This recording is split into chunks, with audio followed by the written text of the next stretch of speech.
Say an incomplete pass, so 2nd and 10, 1:02 on the stadium clock.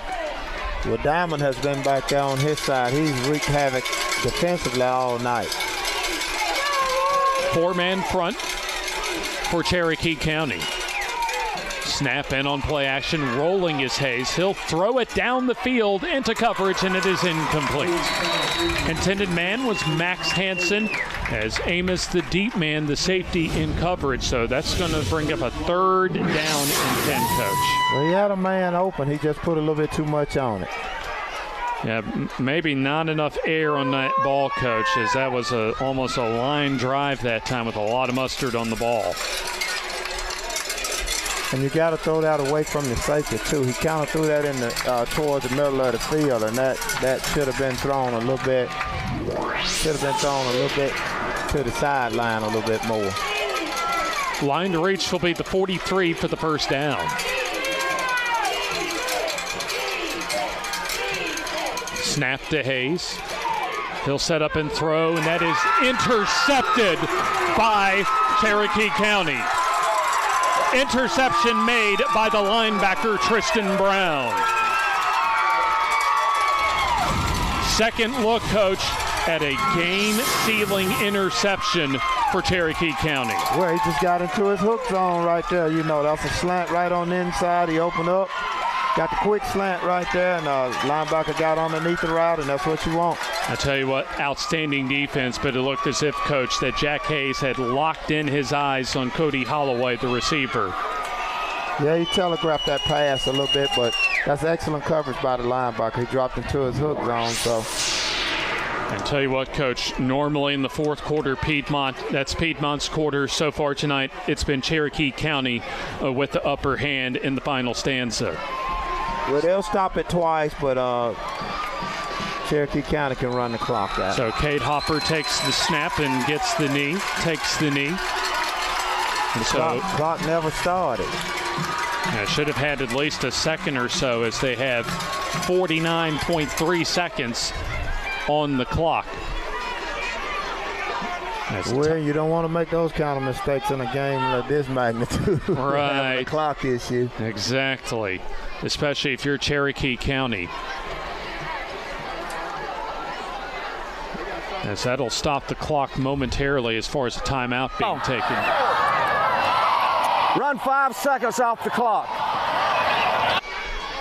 So we'll take 5 more seconds off the clock, down to 43.8 seconds remaining. And that's about right, too, because he actually took a couple steps back and hesitated and then went down. So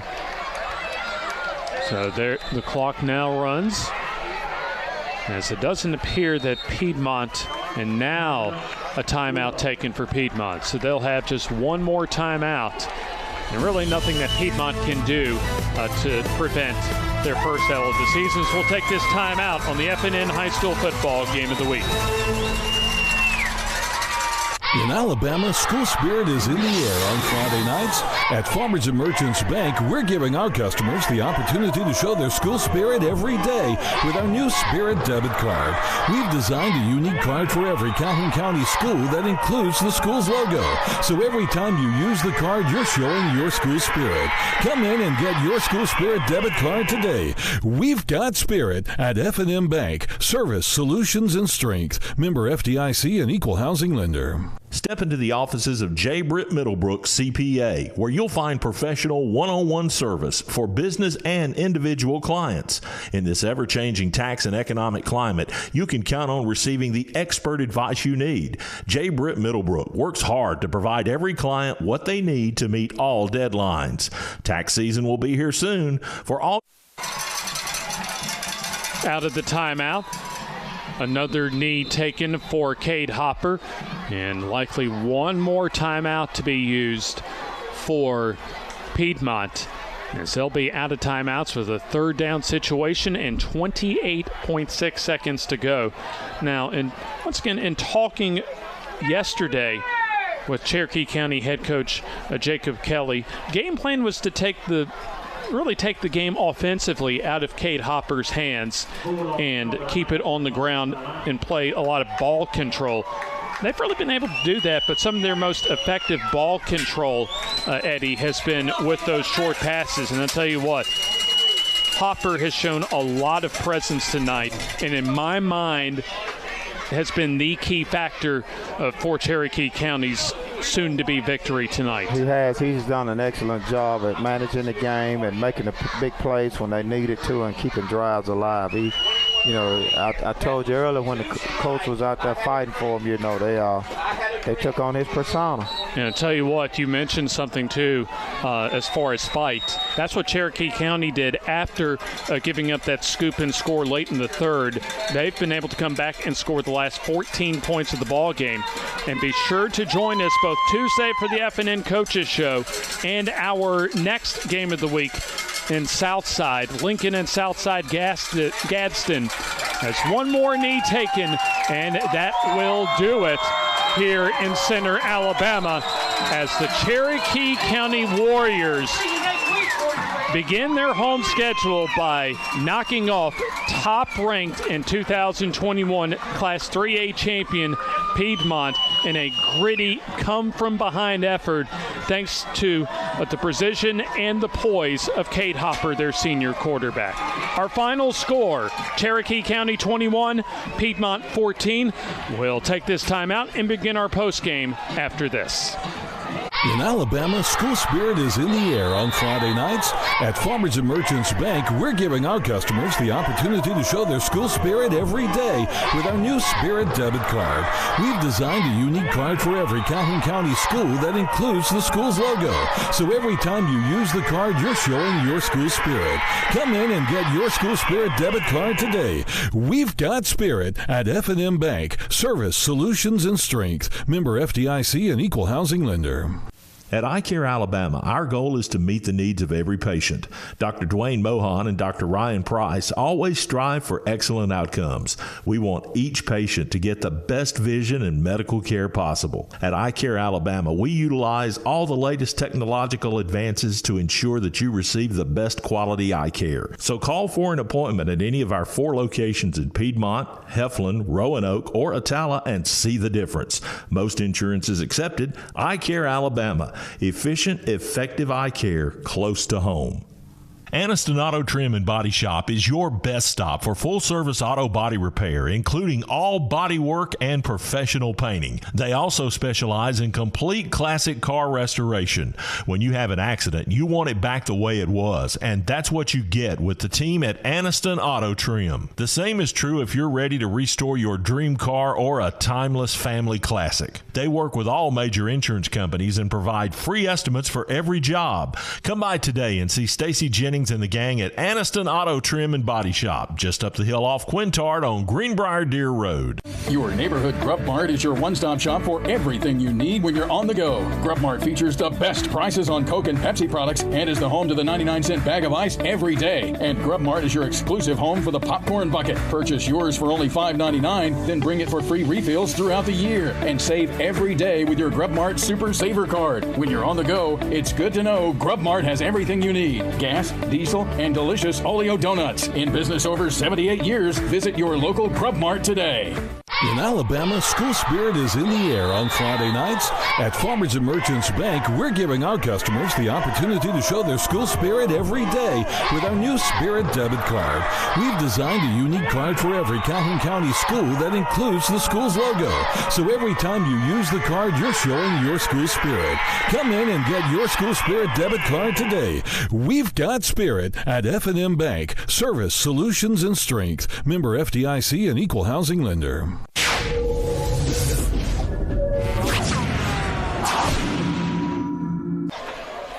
A Friday night thriller from Cherokee County as the Warriors of Cherokee County come from behind and topple top-ranked Piedmont 21-14 here in Center, Alabama. James Hardy and Eddie Bullock with you as we're putting a bow on a thrilling game tonight as we conclude our second week this season of the 2022 FNN High School Football Game of the Week. And, Coach, we can't mention this young man's name enough, but Cade Hopper only threw the ball 4 times last week. Once the game was put into his hands, he delivered for the Warriors tonight. Absolutely. I mean, he had nothing to lose. I mean, he managed the game excellently. He didn't turn the ball over, and he made big plays when he wasn't expected to make them because, the coach put the game in the other play. He wanted to run the football and put it in his other players' hands, and the quarterback stepped up and said, hey, I'm the man, and he made it happen. I tell you what, for Piedmont, a concern for them after tonight's ball game. Once Cherokee County started to spread the field and use their receivers on the perimeter, they exposed some issues as far as speed on the outside for Piedmont. Well, I was about to say that you alluded to it earlier. You said that Coach say was concerned about his team speed, and it was evident that they're not typical Piedmont on the perimeter in the skill positions, and they're going to have to fix that with discipline, staying in the right positions and doing the right things. But knowing Coach Smith, he'll find a solution. He'll watch some film and he'll come back and make some adjustments. And speaking of delivering, when you're Coach Jacob Kelly, 4th season of building a program, and there are not a whole lot of opportunities like this that come around, but Cherokee County came through tonight. Look, if you go back in the locker room and you tell those players that we have launched off, we headed off, and you passed 3-2-1. You have launched off, and I think they're off to a great start when you can beat defending state champs. There you see our FNN Coaches Show coming up from Struts on Tuesday night. Jim, myself, Joe Medley, and a whole host of others as we'll be recapping the week that has been week 1 of the high school football season and look ahead to the first region week of the season coming up as we will be at Southside next Friday night for Lincoln and Southside, their first region game of the season. Next week, 6:30 airtime as, of course, kickoff at 7 o'clock. Now, Cherokee County will remain home and open up their region schedule against Good Hope next week. They improved to 2-0, and Piedmont falls to 0-1 on the season as they'll host Sylvania for their region and home opener next week. Big thanks to all the folks that you see on our screen behind the scenes, and of course, as always, a big thank you to Coach Eddie Bullock off to my right for his analysis of tonight's outstanding effort by Piedmont and Cherokee County. Once again, your final score from Center, Alabama, Bobby Joe Johnson Field at Warrior Stadium, an upset by the Cherokee County Warriors as they take a 21-14 win over top-ranked Piedmont out of Class 3A. For all our fine folks with FNN, James Hardy wishing you a good night and a good weekend as we sign off from Center, Alabama, as you have been watching the FNN High School Football Game of the Week.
It's a pair of Class 4A Region 6 rivals going in to see which team punches their ticket to the Class 4A state championship game next Friday down at Jordan-Hare Stadium in Auburn, Alabama, as the Warriors of Cherokee County will host the Redskins of Oneonta in a rematch of a region game early in this 2022 season as we come to the finish line of our coverage of the FNN High School Football Game of the Week for the 2022 high school football season. We welcome you in wherever you are watching us from and wish you a happy high school football semifinal Friday night from Center, Alabama, Bobby Joe Johnson Field at Warriors Stadium here in Center, Alabama. James Hardy with you and Coach Eddie Bullock and the rest of our FNN crew here at Cherokee County High School.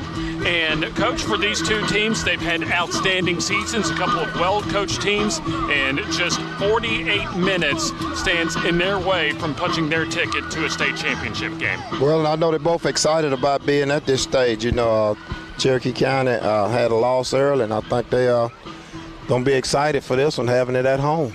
In fact, one of those two losses that you just mentioned for Cherokee County was at the hands of Oneonta, 17-14 earlier in the season. But for Oneonta, they've had another outstanding season as well, coming off of a 4A championship appearance last year. They come in at 11-1 under Coach Phil Phillips. Well, they're going to be hungry to get back, and Cherokee County going to be hungry to avenge that loss early in the season, so it should be in for a great game tonight. And I'll tell you what, you mentioned, Coach Jacob Kelly mentioned to me a couple days ago, having this game at home is big for this Cherokee County program, that he says, as far as building the program back to this type of championship contending level, is ahead of schedule. Absolutely. It's nothing like playing in front of your home crowd, and you know, they look like the stadium is sold out here, so it should be make for an interesting game here. And something that Jacob Kelly also told me, this season has rejuvenated as far as the excitement that the center community has for this Cherokee County Warriors football program. Well, in football always does. You know, when you're one of the last teams to play, and at this time of the year, you know, the crowd come out, and it's about the only thing they have, you know, and they look forward. They kind of galvanize behind their team and, you know, try to will them to a victory. Before we get to the highlights, we'd like to remind you the City of Center presents our FNN Game of the Week this week and our Countdown to Kickoff presented by Cherokee Pines Golf Club. As we had one dramatic ball game with one pair of Bulldogs from South Alabama and Andalusia pulling off a historic comeback victory, while the Anniston Bulldogs had a trip to the Heartbreak Hotel last week as far as our FNN Game of the Week during quarterfinal Friday last week. So here's the snap and the straight ahead give, and big running room for Heflin as he could go 40, 30, 20. He's gonna go. Touchdown, Volunteers. Back to throw, Bird will step up under some pressure, needs the 40, and he's gonna get that and more as the drive stays alive. Here's the snap and the jet sweep, really the pop pass to Royal as he will turn the corner, gets the first down. The back split in the shotgun, and this is going to be Royal on the call, up the middle and in for the touchdown. Showing blitz are the Volunteers as here's the keeper for Bird as he'll maintain his balance and get the first down across the 2-yard line. As it'll be the give to Parker as Hill gets wrapped up and taken down for a loss. Low scoring ball game between these two squads. As here comes Parker, wrapped up right at the line of scrimmage. In fact, behind the line. Incomplete along the near side at the 10 as Cunningham goes into the end zone for the touchdown. As Crittenden still in as the play action, and the throw complete for the first down. As it'll be Ty Cameron Jackson on the... They come out with a little sugar huddle. And here's up the middle, Burnett trying to get to the end zone. And looks as if they're going to mark him short of the goal line. Far side. So this will be the straight ahead give right up the middle, and I believe that's Crittenden in the ball game as he'll push the pile forward and stay on his feet. And does he get in? Yes. Touchdown. Check that for Burnett. England chunks it down the field for anyone as that is intercepted. Number 3 again.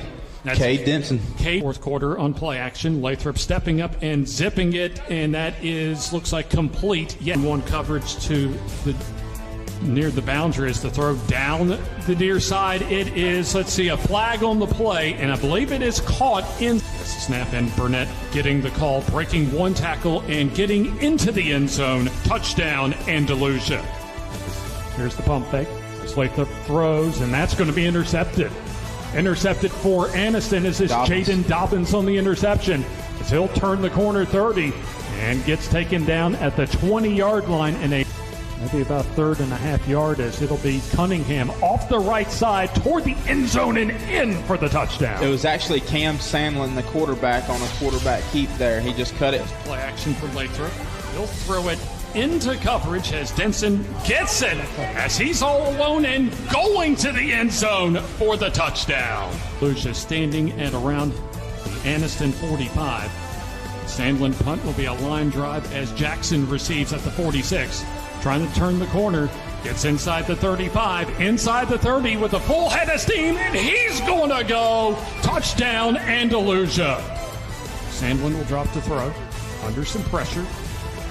Gets the clock down to 3 seconds as the throw down the field into coverage. It is knocked down and intercepted by Ty Cameron Jackson as the game comes to an end. Now under new owners Scott and Valerie Farah, come experience the scenic wonders and improvements at Cherokee Pines Golf Club. This challenging 18-hole semi-private golf club is located just off Highway 9 outside Center. There's been many course improvements under Superintendent Heath Hammond, new bunkers, maintenance equipment, and new golf carts. Step up your game with individual or group lessons from managing pro Eddie Jackson. Our stock pro shop and spacious clubhouse round out a perfect day of golf. Bring a group of friends, tee it up, and see for yourself. Cherokee Pines Golf Club. Established in the foothills of the Appalachian Mountains lies a city with captivating surroundings, thrilling adventures, and a compassionate, hardworking community that truly cares for one another. Center, Alabama is located in the northeast corner of Alabama and positioned in the center of what we like to call the ABC Triangle. That means we're located 90 miles from the three larger surrounding cities, Atlanta, Georgia, Birmingham, Alabama, and Chattanooga, Tennessee. Whether you're stopping by, looking to get away for the weekend, or want to make Center, Alabama your forever home, we welcome you. Come experience the magic of Center, Alabama for yourself today. The Calhoun County Commission, made up of J.D. Hess, Danny Shears, Fred Wilson, Carolyn Henderson, and Lee Patterson, ask you to take a look at what Calhoun County has to offer. Beautiful parks, neighborhoods, recreational facilities, historic sites, and museums. Our citizens enjoy a high quality of life and strongly support the arts.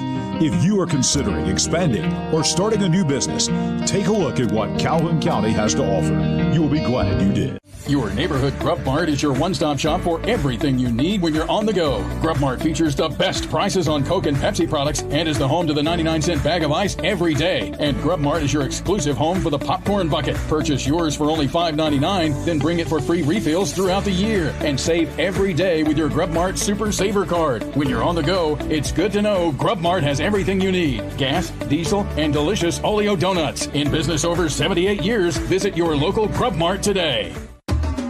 At Farmers and Merchants Bank, we're showing off our school spirit with our newly designed vertical Spirit debit cards. Now, these are customized with your favorite school's logo, and half of every Spirit card purchased goes toward your school. So, show off your colors and support your local school with the FNN Spirit debit card. You can learn more at fnn.bank. Member FDIC.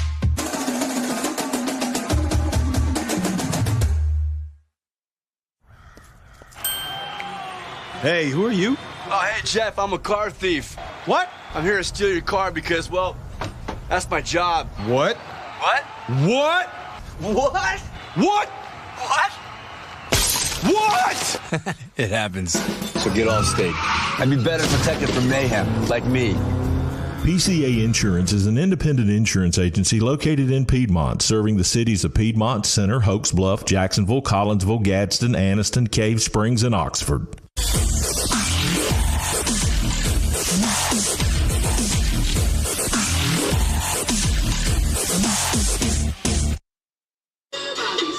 A big one tonight from Cherokee County, from Center, Alabama. as we're at Bobby Joe Johnson Field at Warriors Stadium, as the Cherokee County Warriors looking to get a second crack at the Oneonta Redskins tonight. As our countdown kickoff presented by Cherokee Pines Golf Club. This is one of at least a handful, because we're at the semifinal round except for 7A, as Auburn and Thompson will be in the 7A championship game next Wednesday. But for the other 6 classifications, this is semifinal Friday, as we bring in our very own Jim Jacobs along with Coach Eddie Bullock. We'll take a look at some big semifinal games around the state tonight. Victory line, guys. You know, guys, how lucky are we? This is the second year in a row we've got to do the semifinals, and we had a great one last year at Saks. Tonight, we got Eddie here on time, and we're in center for center, and, of course, Cherokee County and Oneonta in another big rematch. I had forgotten actually about that, but yeah, always happy to have our very own Coach Eddie Bullock with us as we'll take a look at our first of those semifinal games, the 1A semifinal over toward my neck of the woods as far as my hometown. A little bit west of Tuscaloosa, though, as far as the trip for Coosa Christian tonight at Pickens County in Reform. So Coosa Christian, by the way, you have to give them a lot of credit. Really kind of an unexpected run as far as their outstanding season, but came up with a very solid, in fact, kind of surprising win on the road a couple weeks ago at Spring Garden. But this is going to be a very, very tough trip for them going to perennial power in 1A, especially in the North Division in Pickens County. Well, absolutely. They played a great game and beat a great team in Spring Garden, you know, who I thought was, you know, poised to make it to the finals. But, you know, it's going to be tough to get up and do that same thing twice, you know. So I think it's going to be a little bit rough for them going to Pickens County. Yeah, I kind of think so too, Coach.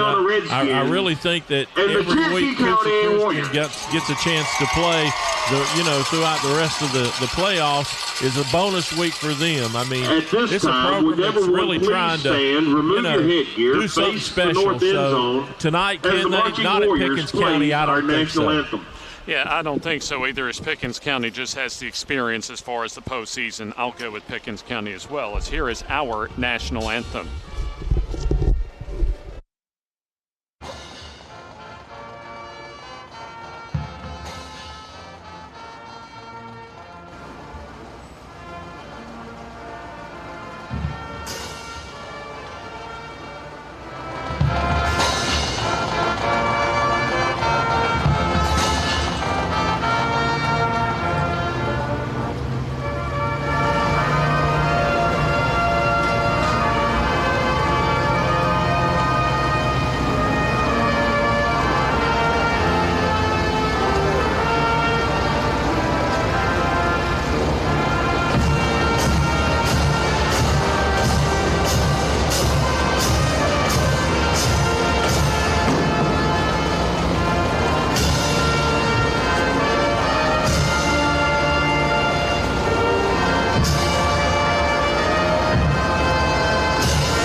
Hosting Highland home to see who will go to Auburn next week. Yeah, it's been a great year for BB Comer and Coach Fawcett and those kids. They've got Highland home tonight, so I kind of like Comer to go ahead and, Coach, get this done and head on down to Auburn.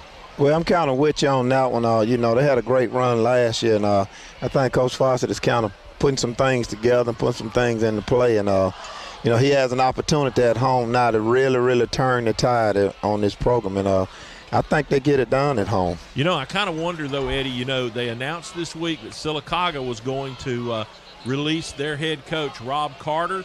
I kind of wonder how much of a distraction that might have created in town this week, with a lot of folks thinking that Fawcett might be the guy that the Aggies might look to turn their program around starting next season. Well, you got a good point there. And, it has speculations on the collegiate level with Auburn out there. So, you never know how it may affect him. But I think if he hold it together, and I think he know what's at stake for him, even if he does decide to move. You want to have a state championship either run or representation behind you, on your resume. So, I think B.B. Comer may get it done at home. Yeah, unless you're Steve Smith, they just don't come that often. That's right. And speaking of Steve Smith, here's a rematch just down the road from us, down Highway 9. Piedmont tonight hosts Sylvania, a team they bloodied up pretty good the first part of the season, James, and I don't know that it's going to be any different tonight, and I kind of look for Jack Hayes to go ahead and put that fourth diamond in his crown with those 99 passing yards that will give him the all-time yards leader as a quarterback here in the state of Alabama over Jamarcus Russell. And I tell you what, as well as Piedmont, as far as the coaching job from Steve Smith last year in their playoff run a season ago as well, Steve Smith might have done an even better coaching job this year, losing Austin Estes, mentioning to us at the start of the season as far as the lack of team speed, and they look to have a lot of holes in that loss that we saw in their season opener here in Center against Cherokee County, but they've turned it around and had an outstanding season, and I think they're going to punch their ticket to the 3A championship game tonight. Well, I think they get it done. I mean, nothing needs to be said. Sylvania has a great program, but I just don't think they'll beat Piedmont at Piedmont. You don't pick against the P on this channel. That's right. All right, up next, Andalusia, coming off that big win at Anniston last Friday night, goes back to Montgomery to take on Montgomery Catholic. Those are inter-region rivals there, and they'll face one another again tonight, this time on Montgomery Catholic's home turf. And, Eddie, I just don't see how Andalusia gets this done. Well, I'm looking at it from a different perspective, from talking to some of my buddies. Andalusia was ahead of Catholic in the past game, and they kind of slipped up and let it come back on them. And I think that may have played a role in them not giving up at Anniston last week. So, I wouldn't count them out. I'm leaning toward Catholic at home, but don't be surprised if Andalusia pull an upset tonight. There you see it in the upper right-hand corner of your screen, our countdown to kickoff presented by Cherokee Pines Golf Club. The clock about to go under a minute or 11 minutes and 30 seconds until we tee this one up. Let's get to our next ball game here. Boy, this one ought to be a dandy, Eddie. Absolutely. I just talked to Coach LeBeau a couple of days ago. I was on a basketball tournament over there, and he seems to think that he can get it done this year. He said he's been there the last 3 years, I believe, and he seems to think he has the squad to get it done. So, he's on the road at Ramsey. So I told him, I said, hey, I'm pulling for you. I'm going to see what you're going to do. So I'm going to lean toward Pleasant Grove on this one. I like this one to go right down to the wire, and I think this is going to be a Ramsey night to punch their ticket to the 5A championship game. Yeah, I've got to go with James on this one, Coach. Ramsey beat them earlier. I think they're going to get them again tonight at home. Ramsey over Pleasant Grove. The Mountain Brook Spartans going to Northwest Alabama tonight for one of two 6A semifinals tonight at Muscle Shoals. And this has been a very solid, in fact, a couple of rock-solid teams. Muscle Shoals with just one loss coming into tonight. In fact, they've won back-to-back road games in the 6A playoffs. So this is really a big night, a big opportunity for them, in fact, against an outstanding program in Mountain Brook. And I could flip a coin on this one, and I'm going to pick Mountain Brook to go on the road and pull it out tonight. Well, I'm sort of with you. You say you can flip a coin, and I absolutely agree with you. But I think flipping that coin, I'm going to lean toward the home team. So I think Muscle Shoals gets it done at home. Muscle Shoals tonight, they've been close before. They've been a nemesis of Oxford back right before Oxford had their championship run a few years ago. Absolutely. But Muscle Shoals over Mountain Brook. I like Muscle Shoals and the Trojans to get it done tonight as well. And guys, that brings us to what we're here for. Of course, we don't pick the game. Can we get our chain guys to report to your positions, please? Oneonta and we got Cherokee County. All Cherokee the chain County game, lost please the game report at to your Oneonta, position. but won the region title based on the tiebreaker, so they get to host it here at home tonight. James, what has to happen tonight for the home team to have success? I think it's a lot like the first time that we saw Cherokee County against Piedmont. I think this is the type of night, especially for your seniors and your senior quarterback, that he has to step up and make plays in the passing game. Once again, a lot like we saw Cade Hopper do against the Piedmont Bulldogs in their home opener. Well, you very rarely get an opportunity to do it, finish it up at home. So, you have to take advantage of it. In fact, here's our keys for tonight's ball game. And first, as we just mentioned, whenever you look at this big stage and you get this deep in the season, you have to have a quarterback that can get it done, Eddie. Well, earlier when we had them, I believe the word was Kate was a game manager. You got it. And, looking at their record and what they accomplished, he done a darn good job managing games. So, I take him anytime, with managing games, But, I think they'll follow his leadership. Yeah, but let me tell you, guys, Oneonta's got somebody in the backfield that's pretty special. They just call him Fluff. Right. Fluff Bothwell, that will tell more about some of his exploits this season. And also, can Oneonta impose their will at the line of scrimmage to let Fluff run wild, Coach? Well, and again, you playing for all the marbles right here, so it's going to be determined in the trenches. And very well, Coach, this deep in the playoffs. In fact, these two teams having a game that went down late in the fourth quarter their first time around. You got to figure in the semifinals if you're still playing, you're a pretty good team, and you got to figure it's going to come down to who can win the fourth quarter. Well, and here's the deal as well. After you played early in the season and then you completed this much this late in the season, surely somebody's made some adjustments. I'm sure Oneonta made adjustments as well as Cherokee County. Well, it looks as if that the Oneonta captains are making their way across the way as we're getting closer to the opening coin toss in our 4A semifinal matchup for our final FNN high school football game of the week on the NFHS network tonight. The Oneonta Redskins in the white tops and bottoms as they'll face the host team tonight in the Cherokee County Warriors as they'll be in their black tops and bottoms, and the Cherokee County captains about to make their way to midfield. And reminding you again, Cherokee Pines Golf Club presents our countdown to kickoff. Now under new ownership and management, come see all the new course improvements under the supervision of Heath Hammond. Improve your game with individual or group lessons from course managing pro Eddie Jackson. New bunkers, course-wide new maintenance equipment, new golf carts, and a lot more. Visit the clubhouse and pro shop as well. Be sure to follow the club on Facebook as they're located just off of Highway 9 outside of Center. That's Cherokee Pines Golf Club. Captains for both teams have made their way to midfield as we're just moments away from getting our 4A semifinal matchup, a rematch between Oneonta and Cherokee County here in Center, Alabama. You have quarterback Cade Hopper as well as wide receivers Jack Amos and Malachi Fortune, the captains for Cherokee County right in front of us. Landon Abernathy. So you'll have a quartet of captains across the way for Oneonta. Dylan Higgins. So they're making their way to midfield. McKeel Montgomery. The City of Center presents our game of the week tonight, as we'll send it down to the field shortly for our team captains in the coin toss, officiated by referee Don White. Jack Amos. Number 3, Cade Hopper. And number 6, Malachi. Mr. Nichols, your umpire. Don Widener. How you doing? I'm over here to get the knee pass. Yeah. I made my crew fix theirs before we came on the field. Now y'all be sure to pull them down before you come on scene. Okay? Both teams. But I tell you, as long as they below the knee. They got below your knee. See how they got them? They come up, try to get them back down. All right, you're the visiting team. First of all, sportsmanship on and off the field. Okay? Control your team. Don't talk to the other team, talk to your team. All right, you're the visiting. I have a coin. That is tails.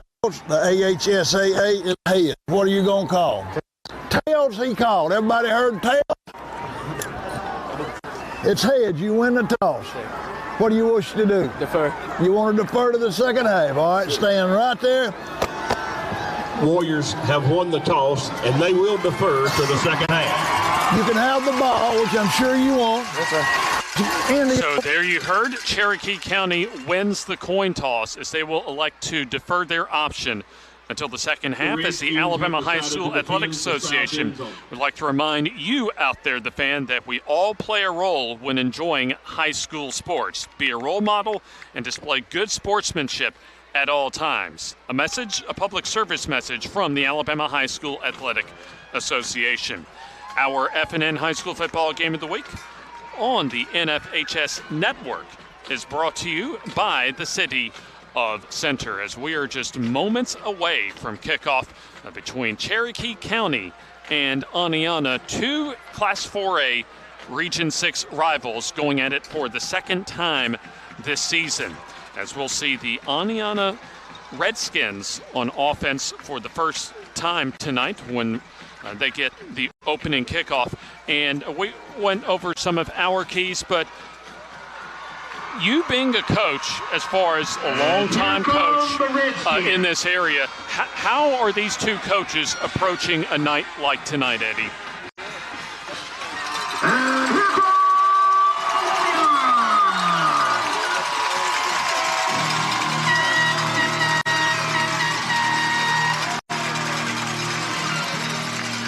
A lot of excitement tonight here in Center, Alabama, as the Cherokee County Warriors come out of the smoke, out of the pregame locker room to the near sideline, the home sideline, as there is not a seat to be had at Warrior Stadium here at Bobby Joe Johnson Field.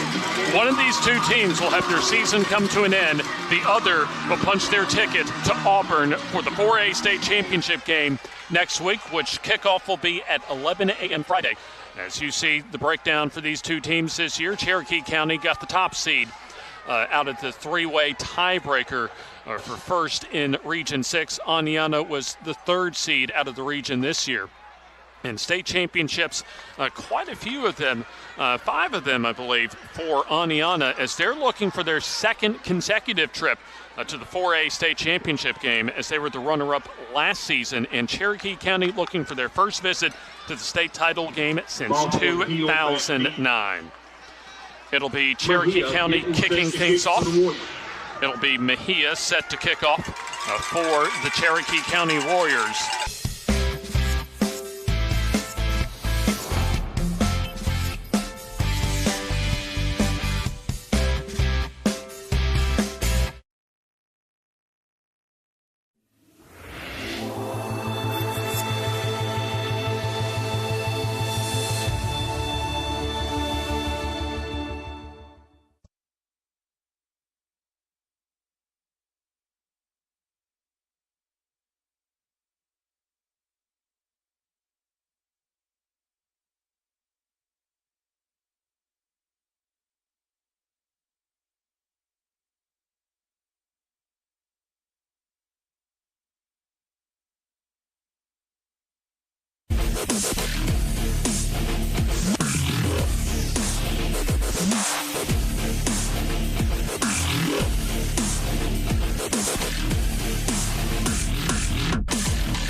A big-time top 10 4A showdown awaits us for this week's FNN High School Football Game of the Week, as number 6 Anniston, undefeated coming into this week's big-time showdown, will face number 7 Jacksonville here at historic Lot Mosby Stadium in the heart of Anniston, Alabama.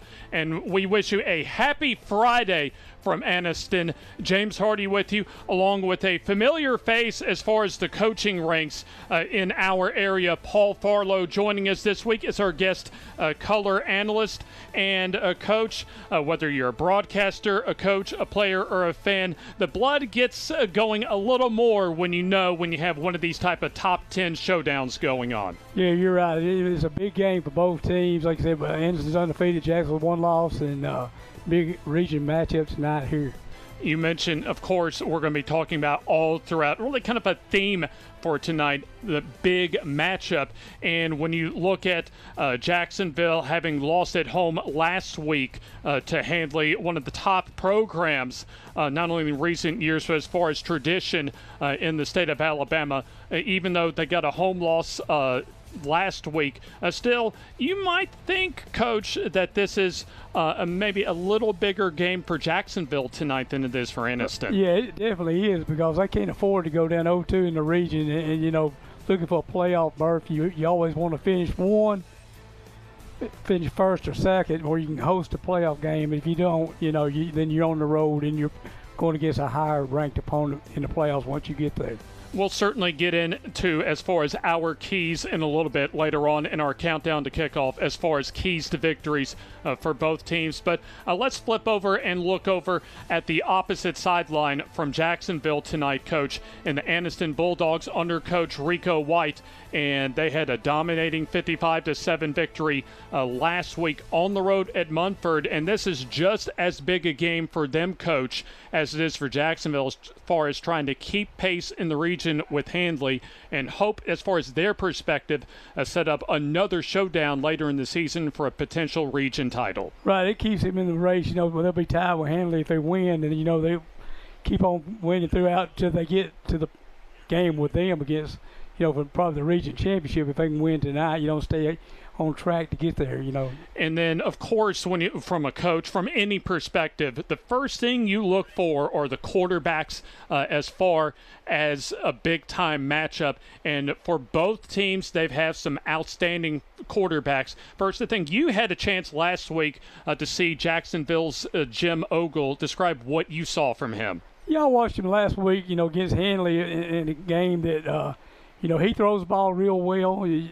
If he sets up in the pocket, you know, he had a couple long passes, one for a touchdown, then one should have been a touchdown the young man dropped, and he throws the football very, very well for them. Now, as far as from Jim Ogle's perspective, for him at quarterback, because there is rain in the forecast, even though it is dry right now from Lott Mosby Memorial Stadium, what does, from your coaching perspective, what does Ogle have to do? What does he have to keep in mind if we do have rain into the ball game tonight? Well, first and foremost, he better hope those managers have those balls dry, you know, for the game. You know, you got to, how many balls are we going to use to warm up? You know, how many balls we're going to keep dry for the game? You know, we're going to keep 3 out, play with 3 the first half, 3 the second half. You know, I don't know how many footballs they have on. That's the main thing, is keeping the dry ball out there for him. And then but you know, sometimes, you know, people talk about rain hurts a passing team, but they know where the routes are. They know the concepts are going, the passes are going, so they know where to cut, where the DBs don't, and they may slip, and then all of a sudden now you got a big play possibility.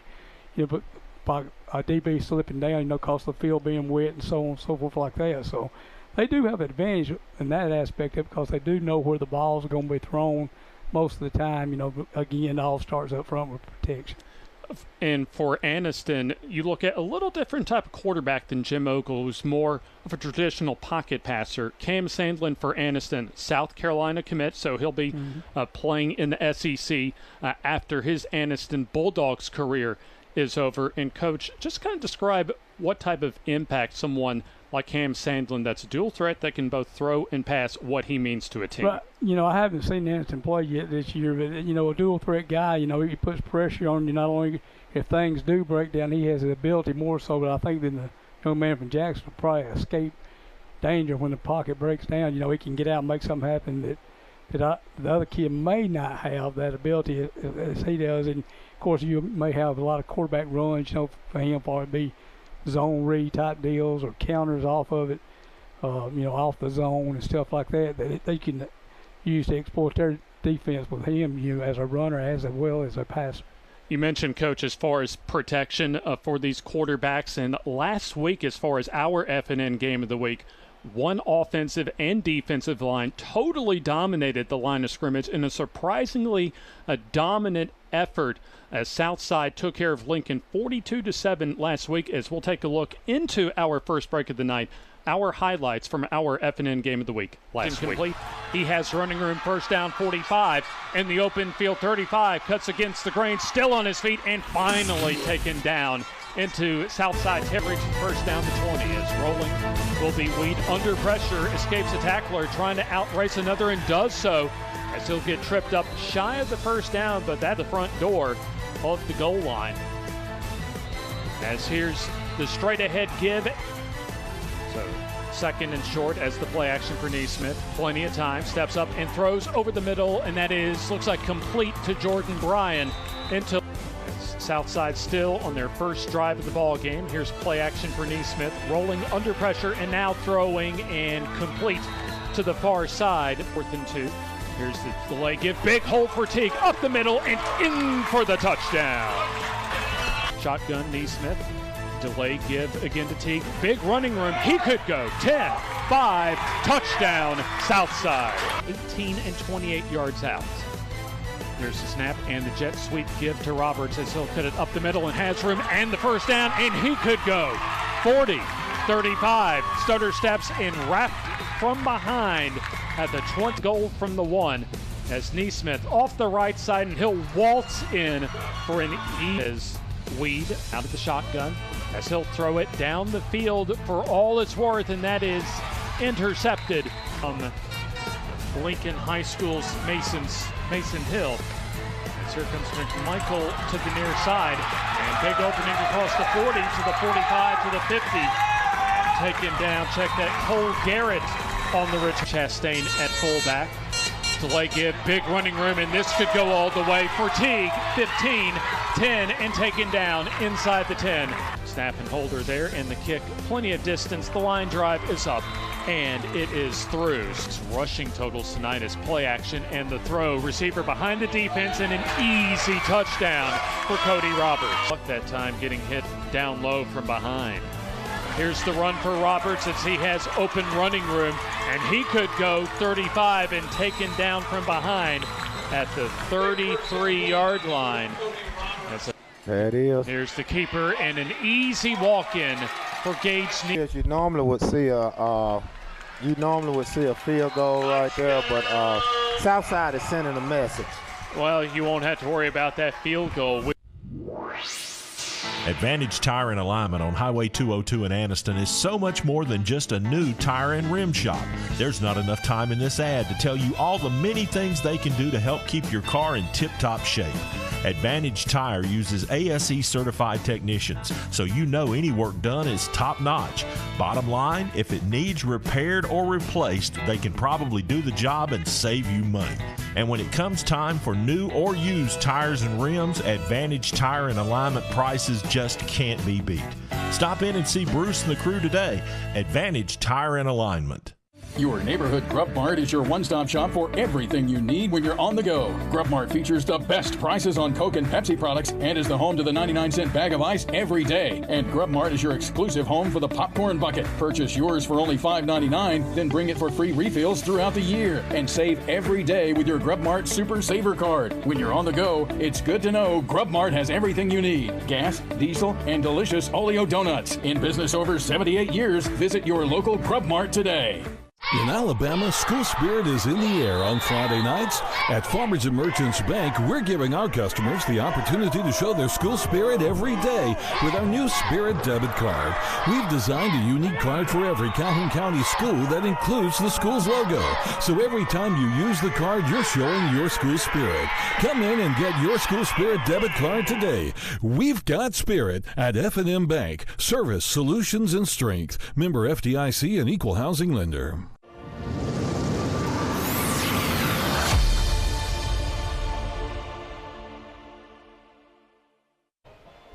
A top 10 showdown in Class 4A Region 4 between number 6 Anniston and number 7 Jacksonville. The Bulldogs and the Golden Eagles set to clash here from historic Lot Mosby Memorial Stadium in the heart of Anniston.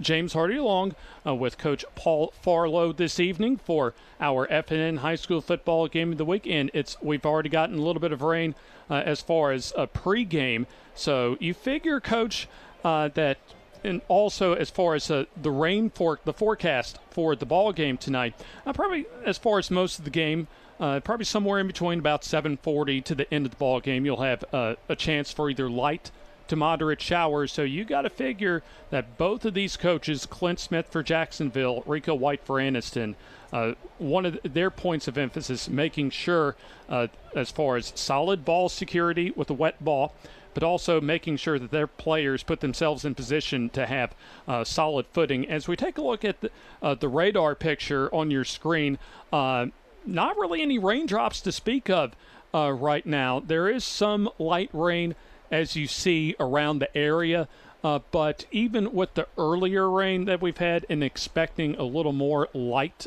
to moderate showers through the game tonight, Coach, those emphasis as far as holding onto the ball, and also you're being able to get a good footing out there, probably some of the biggest keys from a coaching standpoint tonight.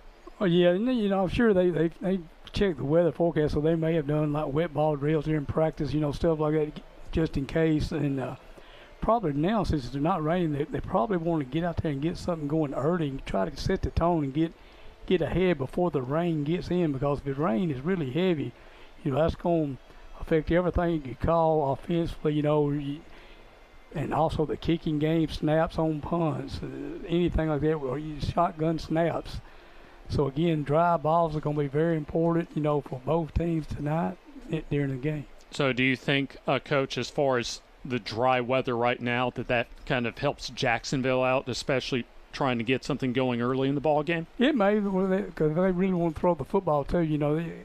I think both teams are going to come out and try to make something happen big on offense while the weather is still good. That way they can get up, and then if it does come really torrential rain or whatever, then that's when the problems are really going to start, as far as ball security and stuff like that. I'll tell you what, looking forward to seeing a lot of talent out here, Coach. And I'll tell you right now, just even looking out at the bands for Jacksonville and Anniston that we'll see tonight, just from our press box vantage point, this is one of the better vantage points, in my opinion, that at least I've had around this area, even around the state of Alabama, as far as almost kind of having a college-level press box kind of vantage point for us tonight. So, in fact, we kind of have the 50-yard line view. And, certainly, like we talked about in the opening, as far as the big game, anytime you get two top 10 teams meeting on the same field, it means a little bit extra. But as far as, put your coaching hat on, Coach Farlow, as far as both of these quarterbacks, if you're trying to game plan against Cam Sandlin, a dual threat guy, what do you do as an opposing coach? Well, on defense, you got to play your gap. On defense, know which gap you got, stay in there, don't give him anything big. If they play sound defense up front, stay in your coverages, whether it be zone or man, maybe give him different looks as well. Try to confuse him and do that right there, to get him off schedule, what he wants to do, make him do things he's not comfortable in doing. And then you would think, as far as for Jim Ogle, more of a traditional drop-back passer, be a little easier to prep against. But when you have a quarterback that has a good arm and that can make plays with his arm, there's always a threat as far as that opposing defense, Coach. Right, yeah. like last week, like I said, he hit one long touchdown pass and had one drop. Again, the key is he going to be having time to throw the football? And that, that's the biggest thing. If they protect and give him time to throw, he can throw the football and it can cause them problems. And again, what kind of coverages are they going to give him? Are they going to try to confuse him, walk up on him, take stuff away, and give him different looks back there, pre-snap reads? And I'll tell you what, Coach, there's a lot of talent, especially on this Anniston roster, that we'll see tonight. Obviously, Cam Sandlin is the top as far as the storyline for this game is concerned. And that another in fact, not the only SEC commit, though, for Coach Rico White. Sandlin going to South Carolina, but also Coach White has another Alabama commit on his roster and at an important offensive line position, starting at right tackle tonight, Raquez McElderry. And, Coach, when you get the attention of a coaching staff like Nick Saban, you've got to have some talent. He definitely must have some ability to, commit and be able to go down there and play, the SEC football, especially the University of Alabama. So they must think a lot of him. And again, every game is won up front and lost up front, and more than likely. So, very important when you got those big guys up front that can block and get on people. It makes calling plays a lot easier when you have that. Now, normally there would be a lot of games going on tonight, but with the expected wet weather, quite a few games all across the state of Alabama and in our area of the state pushed up a day to Thursday. There was a question as far as early in the week during our FNN coaches show that we have every Tuesday night at Struts Wings in Oxford, and we'll take a look at some of those scores from around the state of Alabama from last night, as quite a lot of the state, quite a huge chunk of the state, I should say, went ahead and beat the rain and got their game in last night. But Jacksonville and Anniston, probably a little more so as far as the incentive for Anniston, didn't decide to move up their game to tomorrow. They decided to keep it right where it is on a Friday night. Yeah, the home team's got the discretion on when they want to play, boy, there's weather like that. And, I'll be honest, as a coach, sometimes you got to figure in what's the most advantage for you as a team, whether the weather's going to help you or hurt you. So if you think it's going to hurt you, you might move it up and play a dry situation. But if you think a wet field may benefit you in playing, you go ahead and roll the dice and hope that, it helps you out, in the game. Who do you think overall a wet field benefits in this game tonight? Not seeing Anniston play, I really don't know, far as overall, probably the team, I still think the team that can run the ball and do that the best, that would favor that team in my opinion. But again, you got a quarterback who can throw the ball and keep a dry ball in there for him. I think that you can still throw the ball. You can't just shy away, because unless it's just pouring down rain, then it's a little different. But like right now, it's ideal to me. It looks like playing. It don't look like it feels too wet. So I don't think it'll be an issue right now until it really probably, if it does start, raining heavily during the game. We'll go ahead and take our next timeout, our second timeout of the night. And when we come back, we'll have coin toss and kickoff between Anniston and Jacksonville here on the FNN High School Football Game of the Week.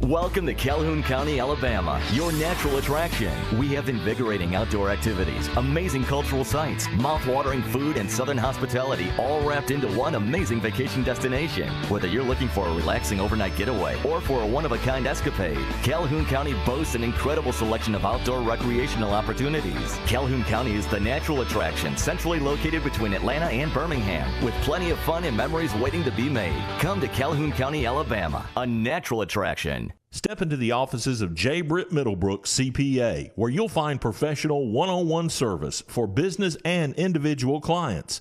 In this ever-changing tax and economic climate, you can count on receiving the expert advice you need. J. Britt Middlebrook works hard to provide every client what they need to meet all deadlines. Tax season will be here soon. For all your accounting service needs, call or stop by at 1913 Berry Street in Oxford. That's J. Britt Middlebrook, CPA. Did you know Kona Ice can help you fundraise for your school? It's true. It's quick, it's easy, and the kids absolutely love having Kona Ice. We'll let you in on a little secret. Teachers love it too. So, how can we help you fundraise this year? It's quick, it's easy, the kids love it, and teachers love it too.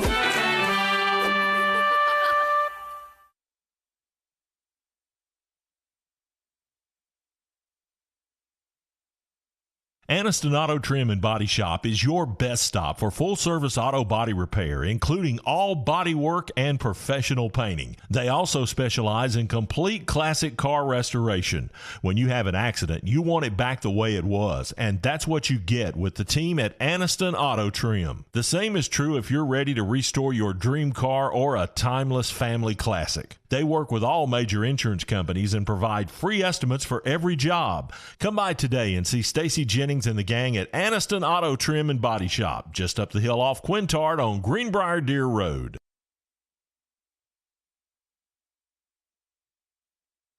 There's nothing like Friday night lights, watching the game on FNN.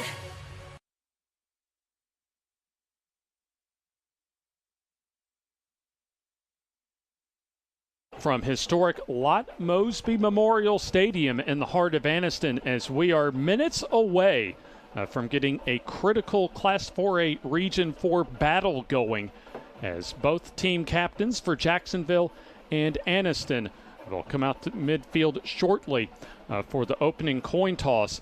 As we've talked about certainly in our pregame, Cam Sandlin versus Jim Ogle as far as that individual battle at quarterbacks, probably the top storyline for tonight's ball game.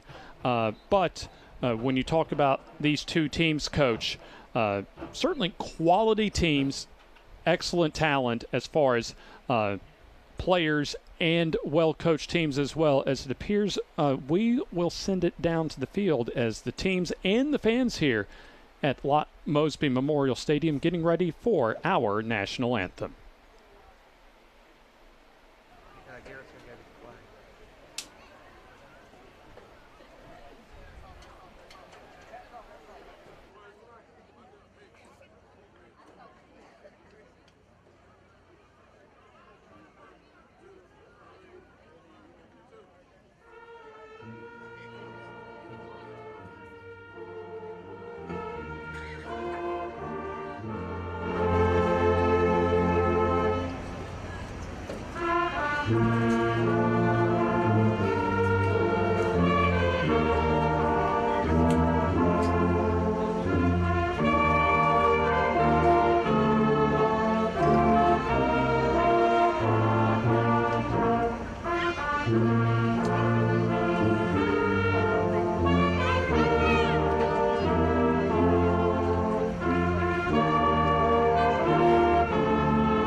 Our high school ROTC helping out with our national anthem. Big game tonight and playoff implications, not as far as these teams getting to the playoffs, but positioning as far as, Coach, who can get one of those two spots as far as the top of the region and earn a first-round home game. Yeah, very important. You know, you want to finish one or two, definitely get a home playoff game that first round, and 3 and 4 you got to go on the road and travel, and depending on what region you match up in, you know, it could be a long, bus ride halfway across the state too, so that's very important. Let's send it down to the field to midfield, actually the Anniston logo for our coin toss.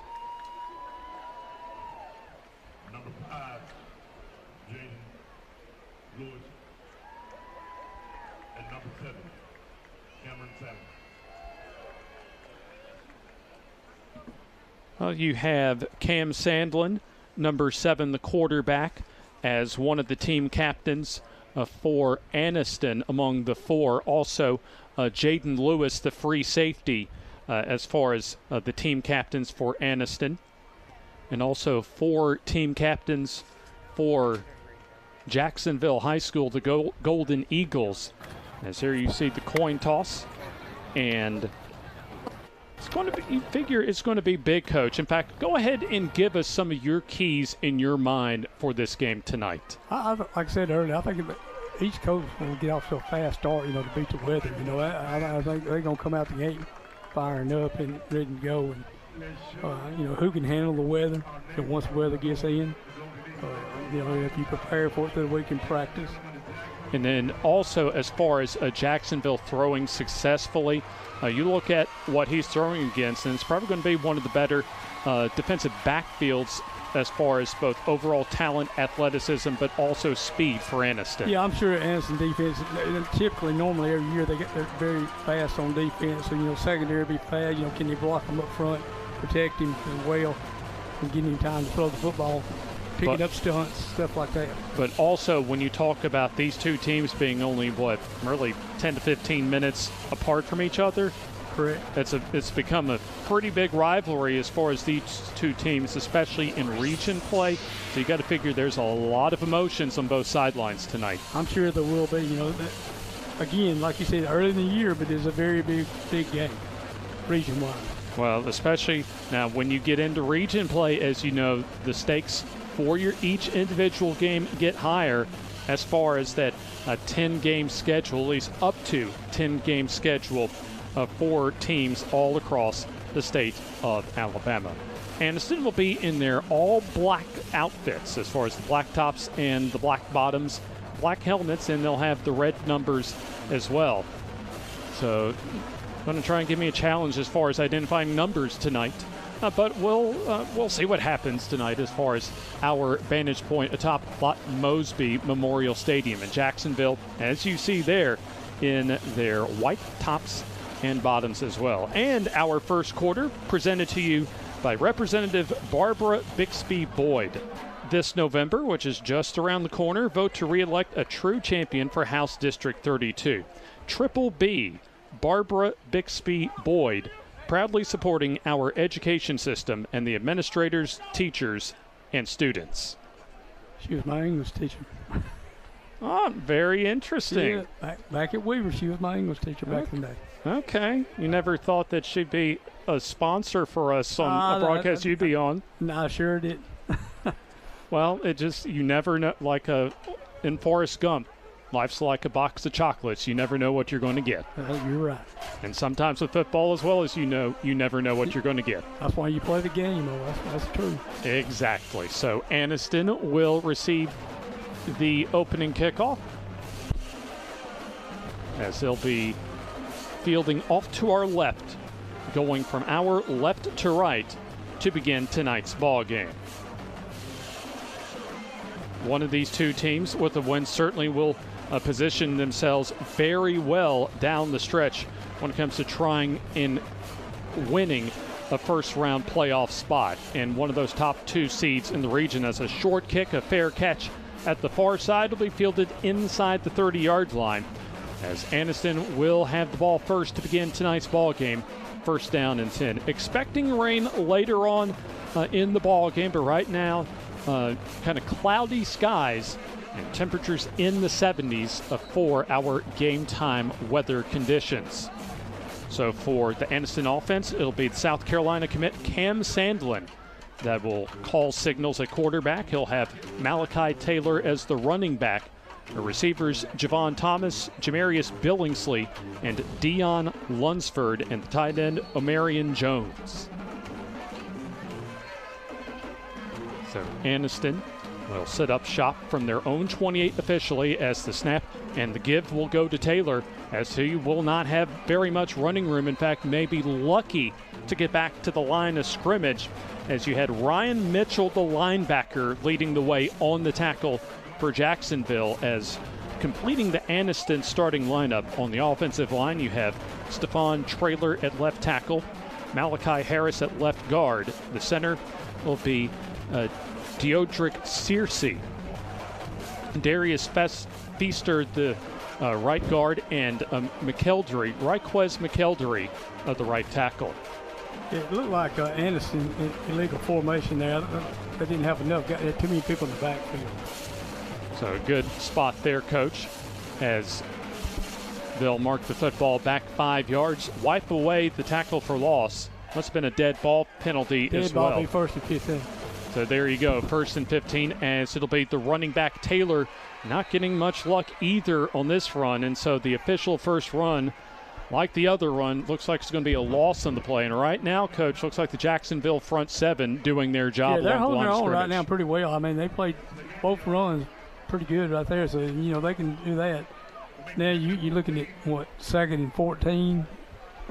Yeah, they'll say officially a 1-yard gain from the 22 to the 23-yard line. Still not really anything to speak of as far as that 1st and 15 run for Anniston. Shotgun formation, snap, and plenty of time. Good protection, and the throw down the field into coverage, and that is incomplete. Incomplete as the intended receiver was Jamarius Billingsley, and there you see the free safety Will Phillips helping out on coverage. There's four vertical routes, so they're trying to hit something big. Yeah, trying to test that speed in the defensive backfield for Jacksonville, but reading that well as there you see Phillips and also it looks like T.J. Wilson, the cornerback, helping out on coverage. Kind of a double coverage scenario for the Jacksonville defensive backfield.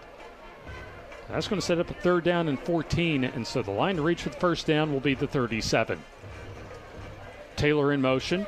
Here's Sandlin under pressure and still on his feet, and now he just throws it away. And see if our head official throws a flag for intentional grounding. Do not see one, but outstanding pass rush that time, Coach, for Jacksonville to get a 3 and out. Right, it looks like in that 3-3 stack they normally run it and ran a good stunt inside, causes some confusion. The linebacker came free and put a lot of pressure on. I think they blew him down as a sack, didn't they?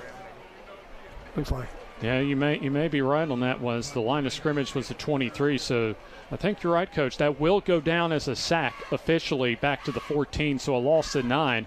And the punting situation for Jacksonville, as that's going to take a roll across midfield, an Anniston roll to around the 41-yard line as Will Phillips lets it go.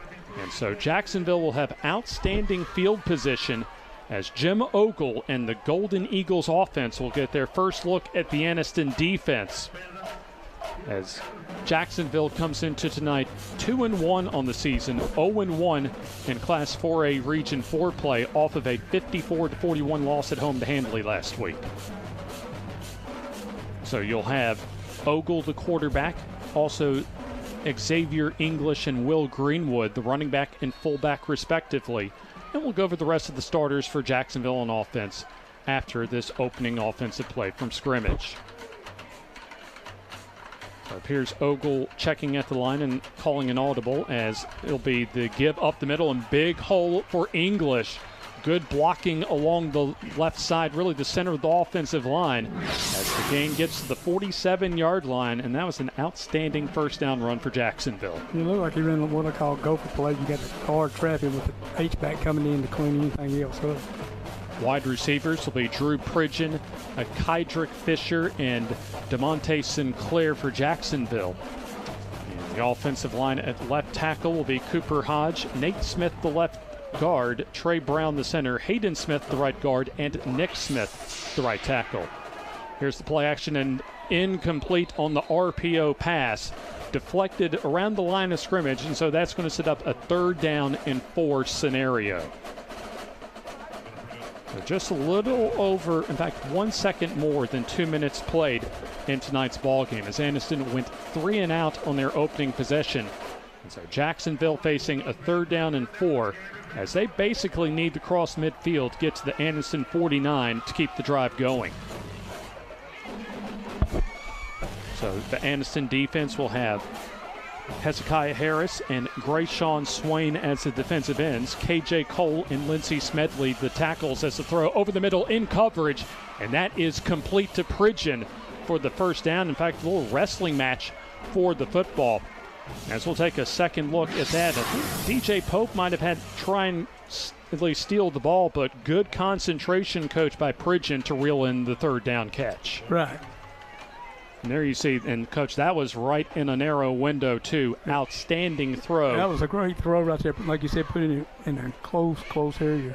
Jaden Dobbins checked that on the coverage and tackle.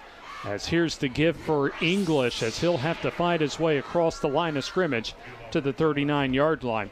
As taking a look at the Anniston defense further, you have Roscoe Malloy and Cavante Johnson, the outside linebackers. Love Kirby as far as the middle linebacker.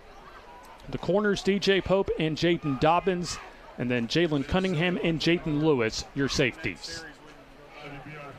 So 2nd down and 9 from just inside the Anniston 40.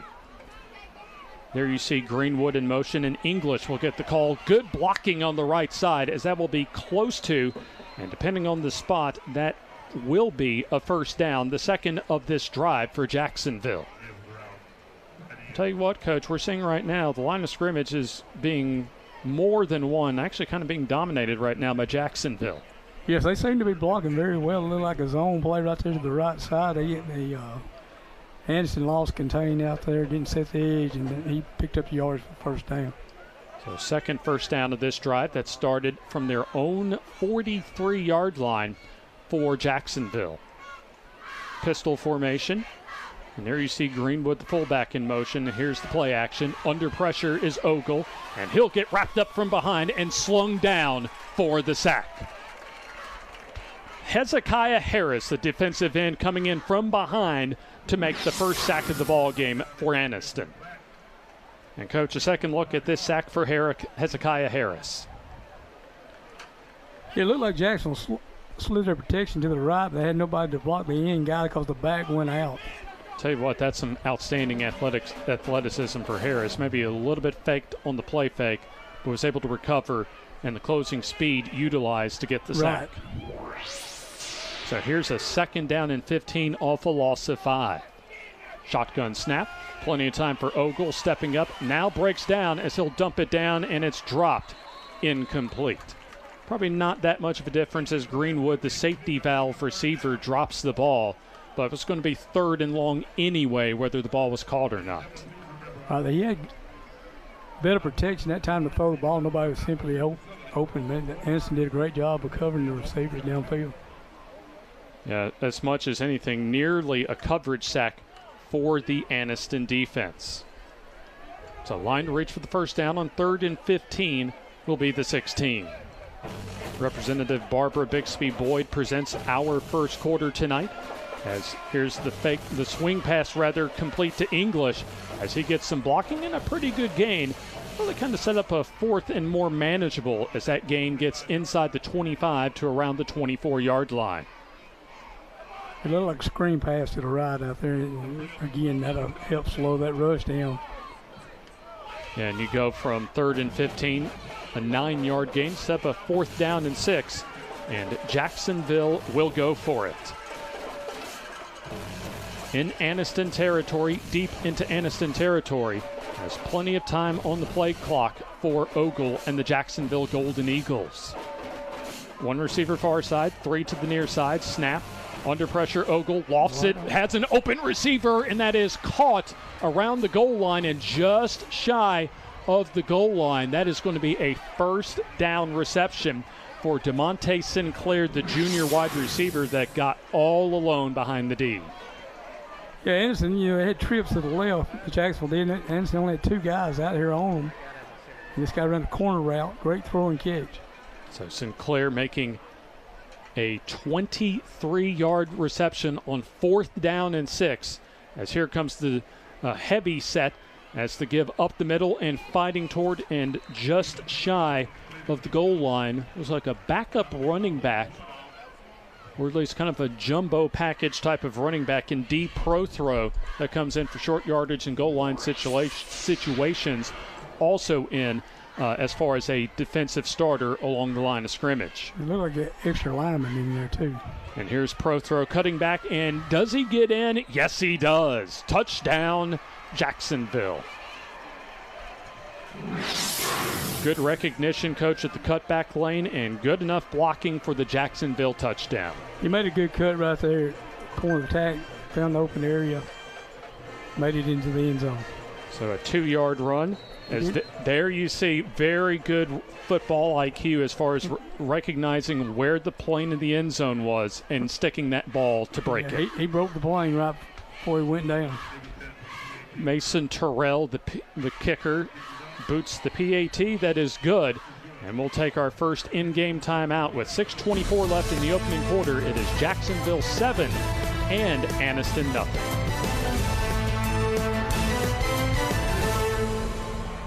The Calhoun County Commission, made up of J.D. Hess, Danny Shears, Fred Wilson, Carolyn Henderson, and Lee Patterson, ask you to take a look at what Calhoun County has to offer. Beautiful parks, neighborhoods, recreational facilities, historic sites, and museums. Our citizens enjoy a high quality of life and strongly support the arts. If you are considering expanding or starting a new business, take a look at what Calhoun County has to offer. You will be glad you did.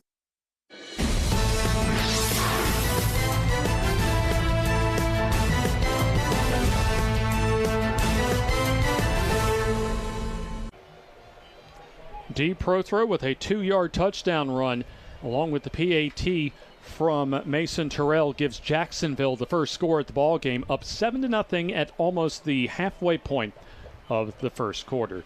James Hardy with you, special guest color analyst Coach Paul Farlow with us for tonight's big ball game as our FNN Game of the Week presented to you each week by Alabama's conservative Republican leader, Congressman Mike Rogers. A high pooch kick to the far side. They'll be fielded at the 20-yard line, and Jacksonville gets good coverage to contain that return to around the 25-yard line, where Cam Sandlin will enter the ball game along with his offense for the second time tonight. Now, Coach, for Anniston, it was a 3-and-out, and right now for the Bulldogs, about the worst way you can start off this ball game. Right. I mean, he started off when they had the ball. You know, had a penalty. First play got him behind the chains to begin with, and never really got anything going. And then Jacksonville did a great job answering it. You know, taking the drive right down the field to score and get on the board early. We'll take a look at the defensive starters for Jacksonville, and it'll be Lewis Biddix and D. Prothrow, the defensive ends. Also Trey Brown, the nose tackle. And then quite a few linebackers. In fact, starting 5 linebackers tonight. Snap, and this will be the give on the sweep play to Taylor, but it looks as if that Jacksonville was able to corral that once again, as no running room so far for running back Malachi Taylor, as at least when talking with Coach Rico White for Anniston yesterday, he's really liked his team's physicality so far this year, but right now it's been Jacksonville that's been the physical team they're tonight. in the 3-3 stack and doing a lot of stunning, slanting, and stuff like that, giving Anniston front line problems. Here's the snap, and Taylor gets the call, and he'll get met in the backfield, trying to reverse course, and does so, and turns the corner and will sidestep one defender, and still on his feet as he'll try and reverse field and almost breaks it free. That was a highlight reel run there, Taylor, for Malachi Taylor, as he was almost able to take that one to the house, Coach. Yeah, and it was all him. I mean, he really had nowhere to go when he first started out, and then reversed the field and about, like you said, taking it to the house. And we got a penalty here late. I don't know what the penalty was. That's a good find there, Coach, as far as the flag. You would think as far as that type of play, there might have been a block in the back or a holding at some point. Or, yeah. He might have got him, but throwing the ball down at the end. He's frustrated that he slipped and fell. I think that might be what the penalty is. So let's find out what the penalty is. This way, it's 15 yards, still second down. So it's a personal foul penalty for Anniston. So that's a 15-yard penalty, spot foul. So it'll mark it back. It's like beyond the original line of scrimmage. It appears they're going to spot the football somewhere around the 23-yard line their own. So a deep throw touchdown run of 2 yards, and that came off of a 4th and 6 connection from Jim Ogle to DeMonte Sinclair for Jacksonville to keep their drive alive. I believe in the illegal formation again. Well, keep in mind it was a personal foul penalty, however. Might have been some helmet-to-helmet contact, as there's the simple dive give to Taylor to around the 29-yard line. So a solid 7-yard gain, but it's still going to be 3rd down and long. And right now, not good situation for Anniston, as we do have a timeout on the field with 5:05 to go in the first quarter. We'll take the timeout with them here on the FNN High School Football Game of the Week.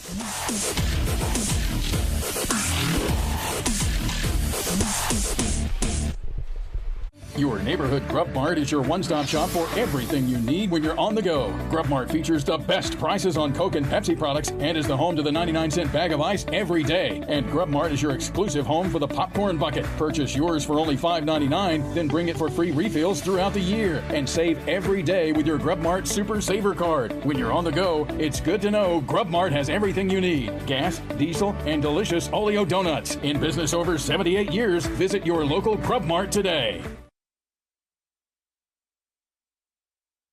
As Jacksonville leads Anniston here at Lot Mosby Memorial Stadium in Anniston, 7-0, and a third down and about 8 awaits Anniston. Sandlin will have 4 receivers with 3 to the near side. Sandlin will pump fake, looking for a receiver over the middle, and throws and gets the catch complete for the first down, as that'll be the first Anniston Bulldogs first down reception of the night. And so that reception made by Jamarius Billingsley. So there you see, Coach, the play action and good recognition and good concentration as well by Billingsley to go over the middle and haul that critical third down pass in. A good job of the old line picking up the stunts that time. He had time to throw the football. So the line of scrimmage now at the 39-yard line, so we'll call that a 10-yard gain on third down and 8, and more than enough to move the chains. Empty backfield for Sandlin, as he'll take the snap and go up the middle and gets running room, sidesteps one tackler, gets the first down and dives forward for the first trip across midfield for Anniston to around the Jacksonville 47-yard line. Yeah, we got a penalty again. Could be hold normally in that area. Or I should say, correctly pointed out, Coach, as far as what would have been a first down run if this is indeed a penalty on Anniston. They have holding on the offense. It's a 10-yard penalty from the spot, remains first down. So it will be a first down and long, and that's already what, Coach, 3 penalties on Anniston early on in this game? I think so. Now, I think they had a problem with that last week with penalty yards, what I heard, so I'm not sure. So, yeah, it just negated a big run, first down for them. So they had a false start right before their very first play of the ball game, and then already 2 penalties on this drive as Sandlin fakes the run, rolls near side under pressure, and throws it up for grabs, and that is going to be intercepted for Jacksonville. So the interception will go to number 12, DeMonte Sinclair, playing center field that time for an easy pick. It looked like the receiver kind of quit on his route, and the quarterback thought he was going to keep running straight in the field and just let the ball go, and the receiver stopped his route. Well, you looked good pursuit from Landon Wise, the linebacker, on the backside, and then pretty much trying to throw the ball away, and Sinclair was there to make the catch around the 32-yard line. They'll spot the ball at the 30. So Jacksonville will have their second offensive drive and start at 3:51 left in the opening quarter. So Ogle completing a couple of big, a third down and a fourth down pass, as the give will go to English as he'll get blocking on the right side and cross the 35 to around the 37-yard line, where Anniston comes up for the gang tackle on a running back, Xavier English, a young running back, Coach, 5'8", 180 pounds, and just a sophomore. Yeah, good. Again, zone right, looked like from up here, and did a good job of getting hat on the line there, and he made a good cut, picked up a good game. Representative Barbara Bixby Boyd presents our first quarter coverage of the FNN High School Football Game of the Week. Greenwood in at the fullback spot, as here's the play fake. Under pressure is Ogle, trying to escape it and gets run out of bounds. Looks like for a loss on the play. As from his cornerback spot, DJ Pope will get credited for the tackle, and good pursuit that time by Anniston's defense to force the loss, and really a sack on the play.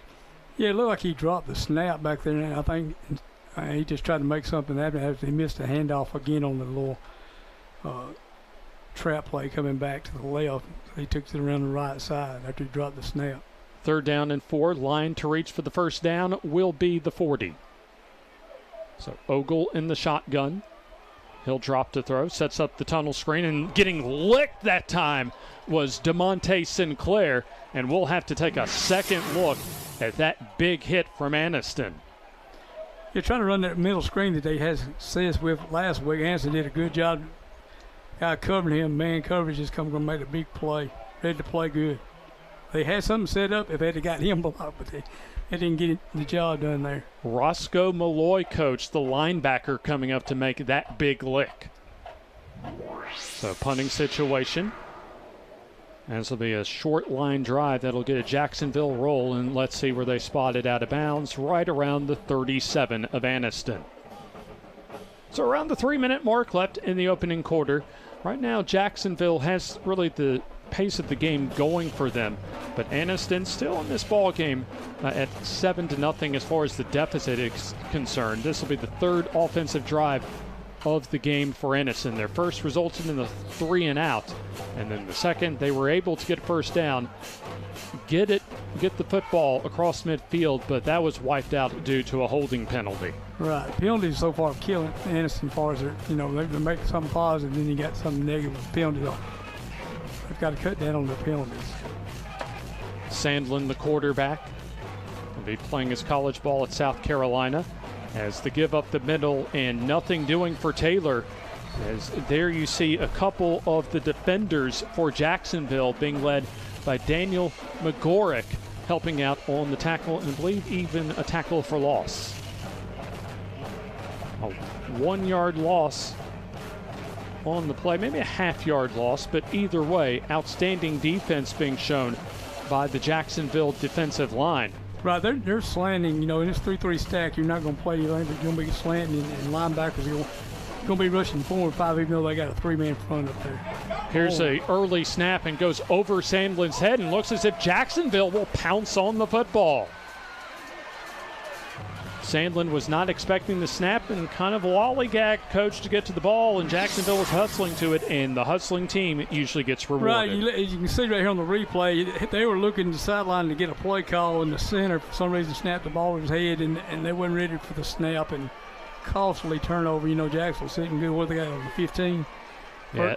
1st and 10. Yeah, it's not. Everybody's looking over to the sideline trying to get the call, and the ball was snapped. Looks as if Zavarius Turner from his safety spot was able to get the fumble recovery for Jacksonville. And so this is a big play early on in the ball game, Coach, and Jacksonville really has made most of the big plays so far. Right, it's a big, and Jacksonville can get up 2 scores, and Anniston can ill afford to be down 2 scores this early in the game. Especially if the rain does come later on tonight. So there you see Ogle along with English, his running back. And looks as if we are going to have the whistle from the official at the far side stop the play. I don't see a flag on the play. I think they'll get a chain set over there. A little chain management on the far side. So right at the 2-minute mark on the stadium clock here in the first quarter, as Ogle has time, now starts to break down as he'll have to flush to the far side. And he'll throw to the end zone into coverage, and that is incomplete, as the intended receiver was Kydrick Fisher. Has good coverage there in the back right portion of the end zone. There you see a good pass rush for Anniston. Not a bad throw there, Coach, on the run for Ogle. A little bit behind him, but still pretty good throw. It looked like he had yards. If he'd have kept the ball, maybe ran it for a good bit. People back out in coverage. Looks as if Jaden Dobbins, the sophomore cornerback, was able to get that hand in there and knock the pass away. Here's a rollout and the throw to the far side. That is caught by Sinclair as he'll get inside the 10-yard line. And that should be close to the first down, maybe short by a few yards. So it'll be a 3rd down and very manageable coming up for Jacksonville. So they'll spot the football about 5 yards from the first down. So football inside the 10.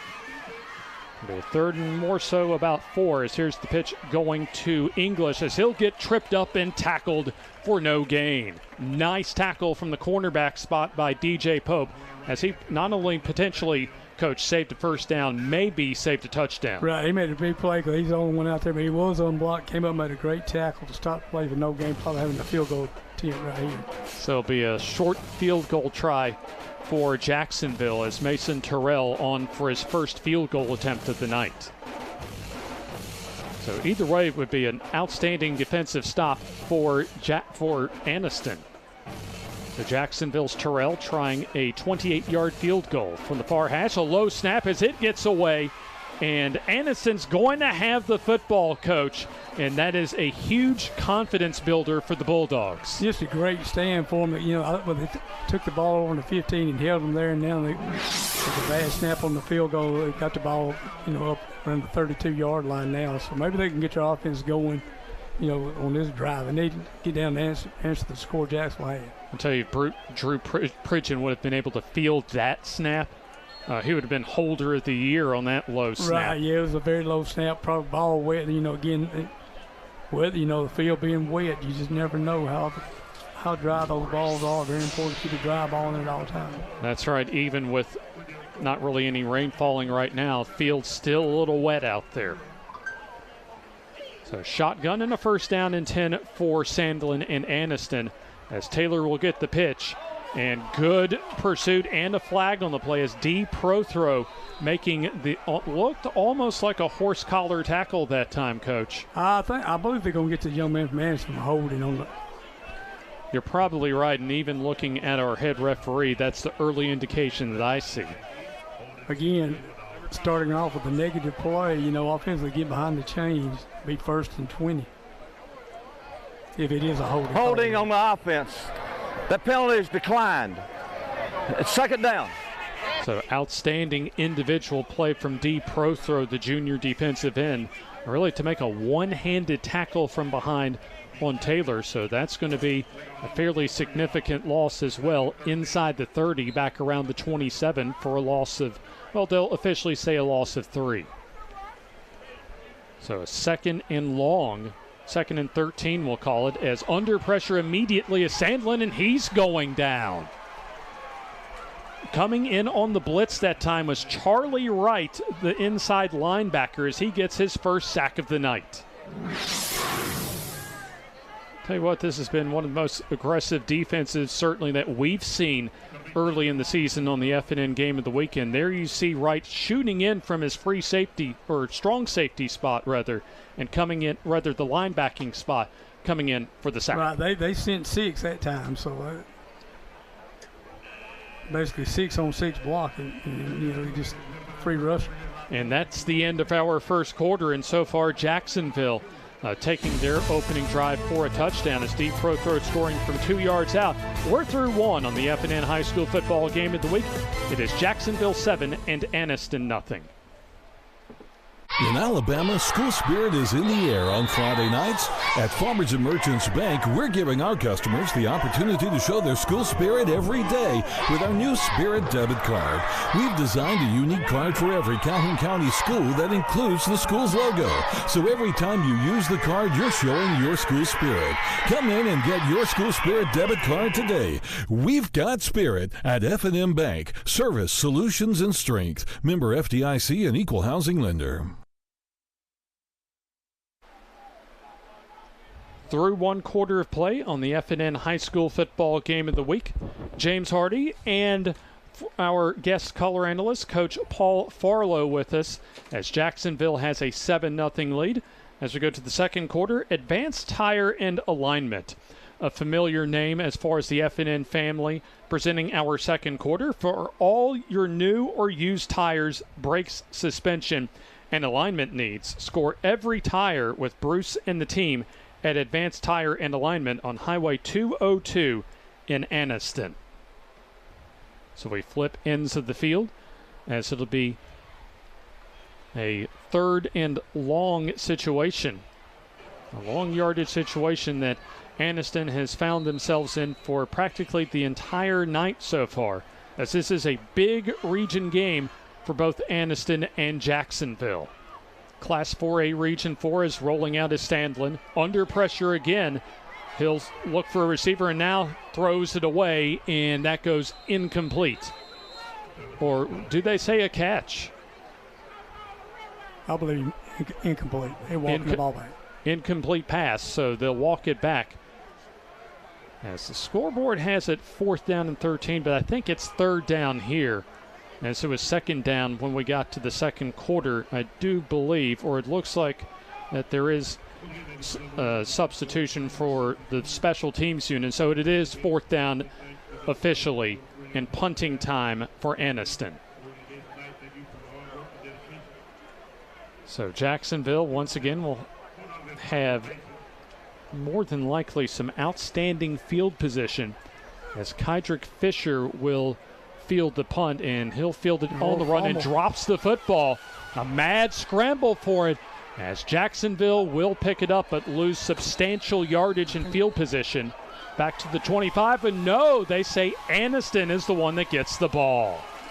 Yeah, the young man came up to try to field the punt, muffed the punt, and it hit somebody's foot. Maybe we'll see it on the replay here. Yeah, let's get a second look at that Anniston punt. That was a line drive punt. Didn't get much elevation to it. Fisher playing it aggressively. And let's see who it went off of there. Number 3 looked like it kicked off his foot. Tyshawn Cameron kind of inadvertently kicked the ball. Right. And that's one of the biggest gains yardage-wise that we've seen for Anniston tonight, Coach. Yeah, that's probably the biggest play they've had all night long as far as moving the ball, off a turnover again. A great field position. You're starting at the 25-yard line. See if they can punch it in here and tie the game up. And you got to figure from a coaching point down along the near sideline, Coach Farlow, that Coach White is thinking we need to score 6 on this drive. Right, very important. Feel fortunate to get the ball here. So Sandlin back out as he'll keep it up the middle and get some good yardage into the red zone inside the 20 to the 19-yard line.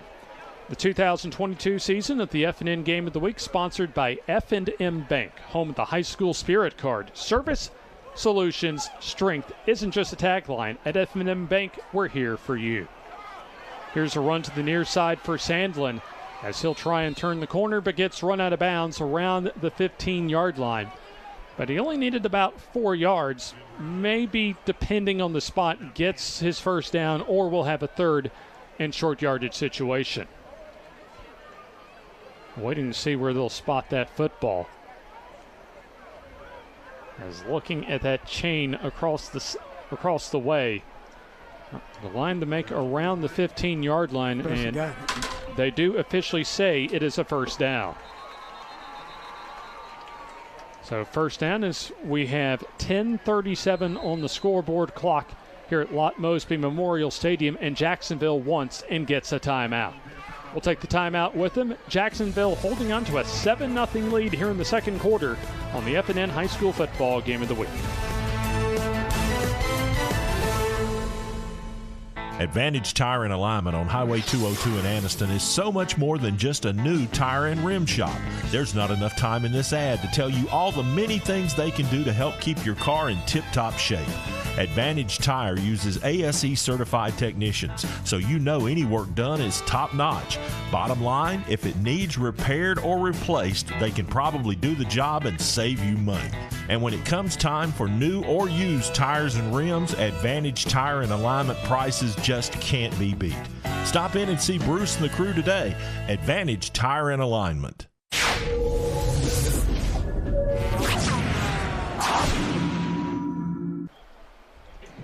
Jacksonville 7, Anniston nothing.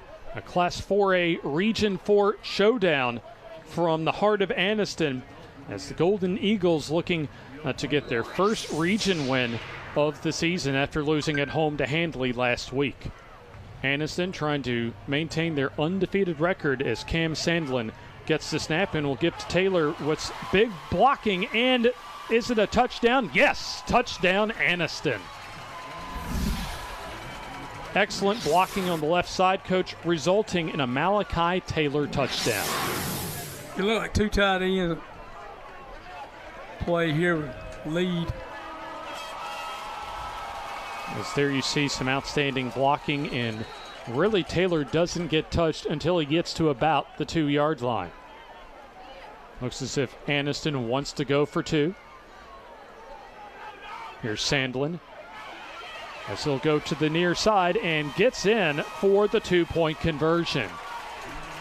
We'll check that Taylor for the 2-point conversion as Anniston takes the lead 8-7 as we'll take this time out on the FNN High School Football Game of the Week.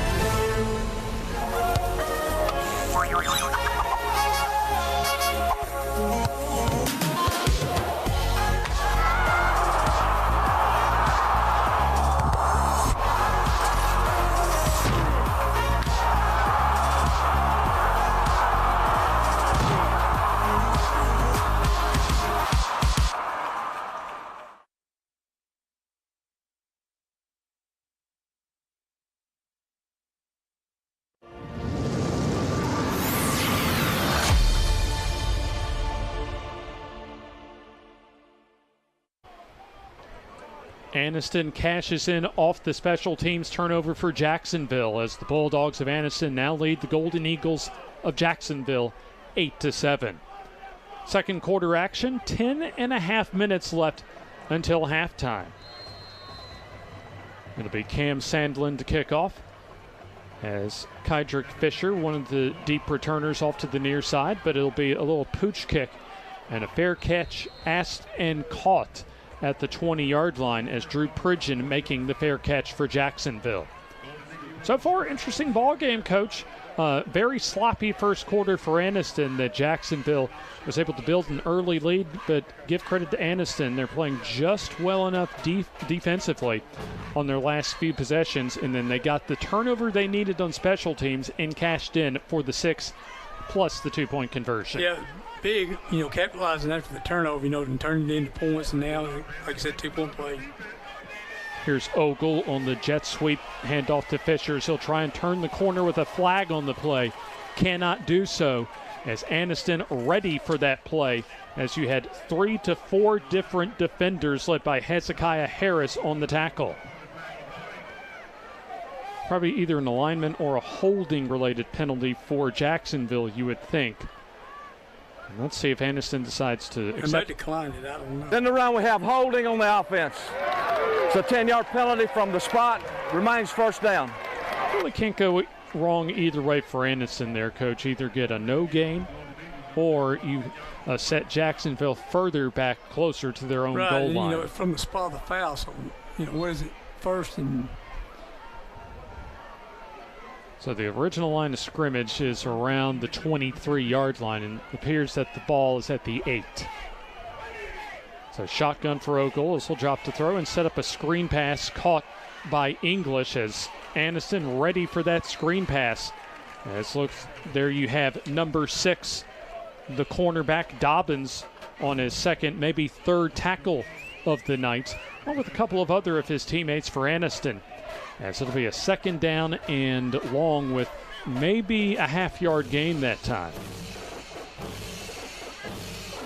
So Ogle will have 3 receivers to the near side, 1 to the far side. He'll drop to throw. Under some pressure and sets up another screen. This will be complete to English as he'll have minimal yardage as excellent open field tackle that time for Love Kirby, the middle linebacker. Yeah, just a great play with a linebacker. He got lineman got out there in good shape. Didn't really block anybody. He made a great play running underneath him for a minimal gain. I don't know, Coach, if you're seeing any adjustments, but it appears that Anniston has been able to adjust to the passing game for Jacksonville. And Jacksonville really hasn't gotten a whole lot going offensively since their first drive. Yeah, and again, this is basically because they've been behind the chains with the penalty, really set them back and try to hit them with a couple of screens, and Anniston's done a real good job the last 2 plays defending the screens, and now they're 3rd and long. The line to reach is the 33 for the first down. So we'll call that, 3rd and about a quarter mile to go. 3rd into my new house in Lincoln to go. Fullback, H-back in motion in Greenwood as here's Ogle with time, breaks down and now throws, and it's almost and should have been intercepted. Very lucky there that ball wasn't picked off. Good defensive stand from Anniston. Yeah, good pressure again by just a three-man rush for Anniston, as Ogle throwing off of his back foot and right in the breadbasket there, Coach. Yeah, very lucky that ball wasn't picked off, and he might have very well scored if he picked it off. Yeah, it looked like maybe Johnson or Malloy that time in coverage that deflected the pass and should have had a pick. Here's a good kick for Terrell for Jacksonville, as that'll help on field position for the Golden Eagles, as that'll land the football out of bounds around the 32, maybe the 33-yard line. 2022 season of the FNN Game of the Week is sponsored by the Calhoun County Commission. If you're looking for the perfect place to live or start a new business, take a look at what Calhoun County and those four gentlemen and fine lady on our screen have for you as far as the Calhoun County Commission. So first down and 10 as Anniston will have the football with a lead after getting a touchdown run from Taylor, as well as the two-point conversion. So enter Sandlin once again for the Anniston Bulldogs. Gets the snap, and he'll give off to Taylor off the right side and gets a good hole as he'll get near the 40 and wrapped up and slung down as his forward progress stopped around the 39-yard line. As there you had on defense Will Phillips along with Emory Young, the free safety and outside linebacker respectively for Jacksonville. Good way to start to drive out with positive yards. 6 yards on that gain. In fact, 6 yards to be exact on that gain for Taylor. Now once again, line up shotgun. Unbalanced line. It's a loose ball. In fact, a dropped snap, maybe a little errant snap for Anniston, and the fumble recovery for Jacksonville as they get their second fumble recovery of the night. We'll take a second look at that and see who's able to pounce on that football. I believe you're correct. It looked like it snapped to his left. Emory Young with the fumble recovery for Jacksonville.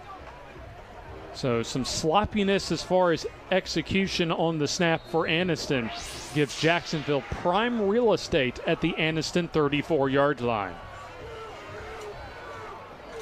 So Ogle and company now have a chance to retake the lead as we have a little more than 8 minutes on the stadium clock remaining until halftime.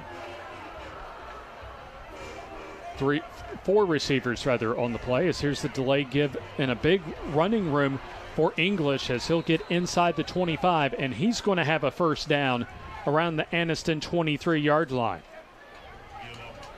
So there you see at the bottom right-hand portion of your screen, Advantage Tire and Alignment, presenting our second quarter coverage. Quickly back to the line is Jacksonville, as this will be the play fake and the throw to the far side, and that is caught for the first down and a little bit more for Kydrick Fisher.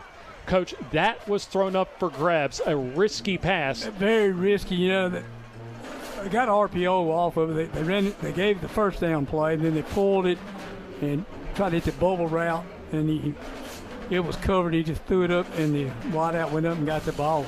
Anniston guy probably misplayed just a little bit, jumped a little too early. I mean, let's be honest about that play on an 11-yard gain. That was a mistake from Ogle that he got away with. He sure did. You're right.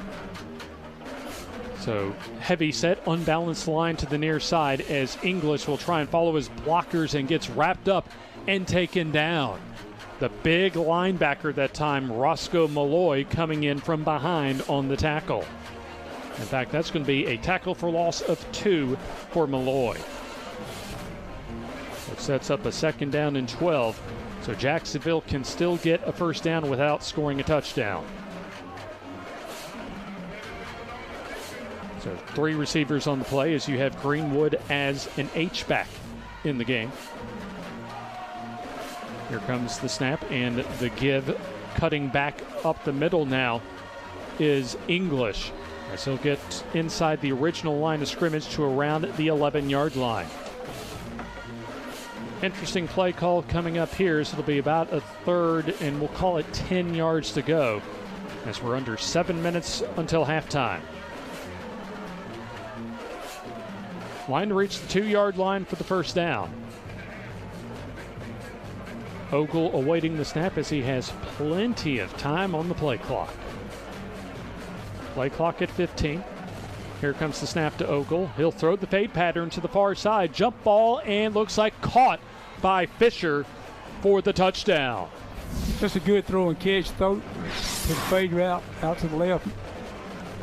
We'll take a second look at that jump ball as Kydrick Fisher, who's had a solid ball game at receiver so far, goes up and just makes the grab against the corner. Historic sites, and museums. Our citizens enjoy a high quality of life and strongly support the arts. If you are considering expanding or starting a new business, take a look at what Calhoun County has to offer. You will be glad you did. 6 minutes, 22 seconds left until halftime here on the FNN High School Football Game of the Week. That's the 2022 season of our FNN Game of the Week, sponsored by Young Oil Grub Mart, home of the 99-cent bag of ice and everybody's favorite, the popcorn bucket. Be sure to buy yours and get free popcorn refills for an entire year.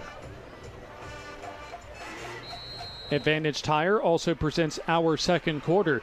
And back and forth in the second quarter as both teams have been able to put touchdowns on the board. As you just saw, that jump ball from about 11 yards out from Ogle to Fisher, Ogle's first touchdown pass of the night. Yeah, both touchdowns come off turnover. Is that correct?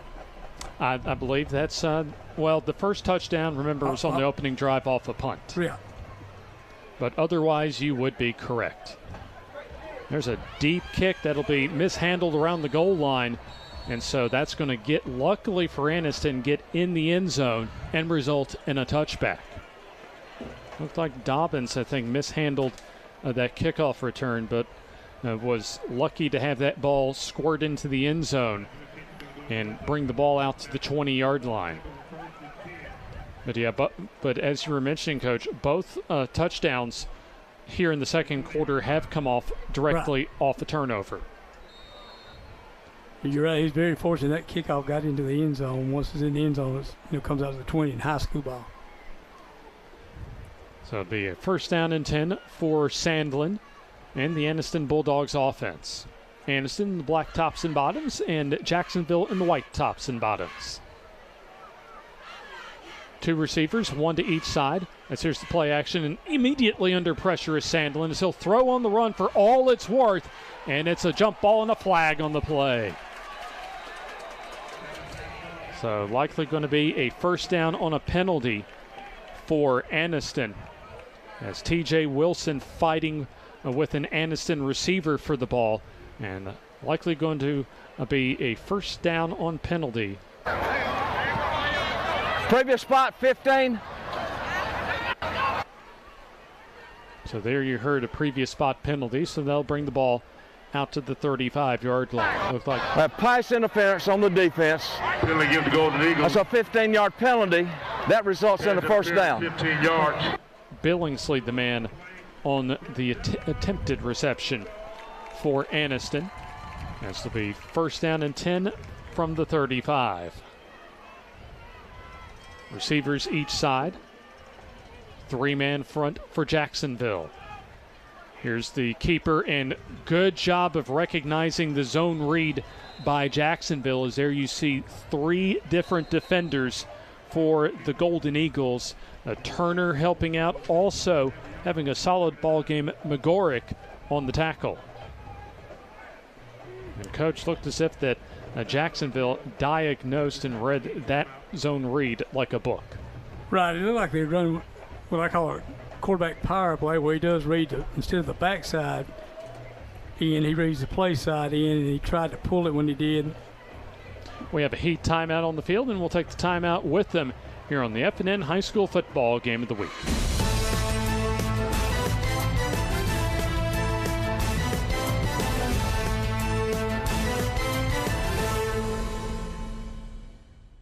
In Alabama, school spirit is in the air on Friday nights. At Farmers and Merchants Bank, we're giving our customers the opportunity to show their school spirit every day with our new Spirit debit card. We've designed a unique card for every Calhoun County school that includes the school's logo. So every time you use the card, you're showing your school spirit. Come in and get your school spirit debit card today.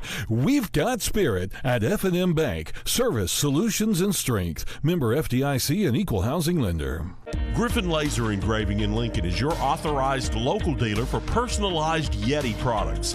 Get your Yeti customized for your team, a business, or a special event.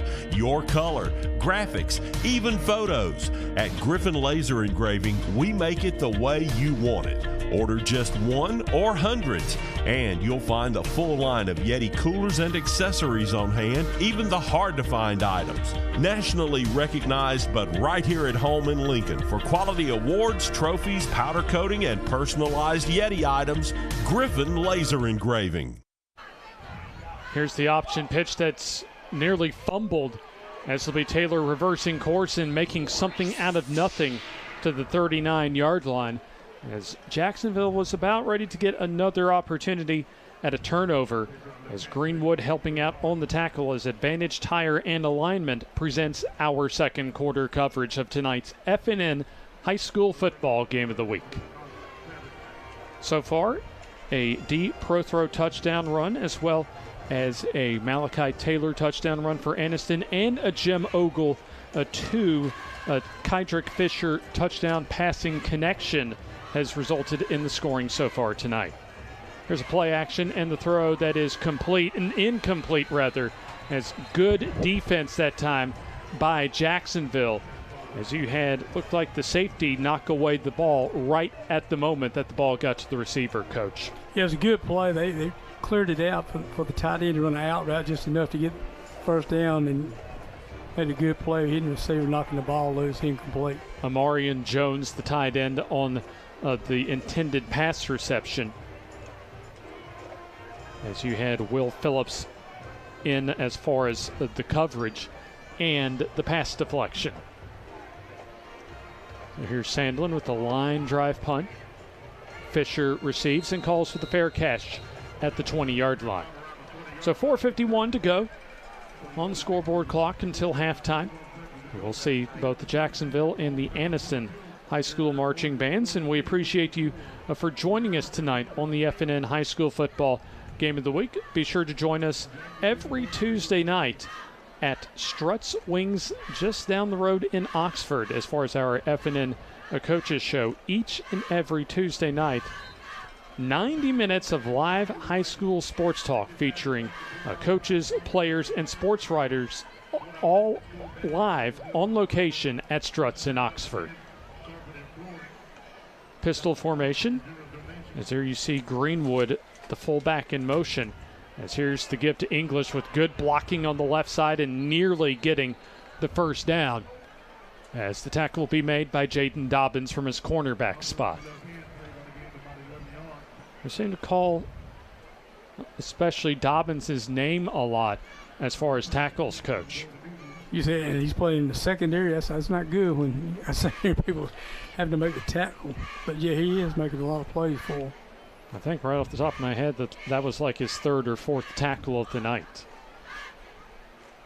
So gain good enough for the first down is English once again bouncing to the left side, and not as much this time, as coming up and helping out on the tackle was the linebacker Kevontae Johnson, the sophomore. Yeah, good play by Anniston defense that time to stop the little counter play. So I tell you what, for a young, especially corner spots, DJ Pope, just a freshman, and Jayden Dobbins have played pretty solid games so far, Coach. Yeah, they're playing well. Shotgun formation, that was a gain of 1 for English. Xavier English remains in the check, that a new running back. It's like Lewis Biddix in the ball game, giving English a spell, as here's Ogle throwing incomplete. In fact, short hopping on that little hitch route to Fisher at the far sideline.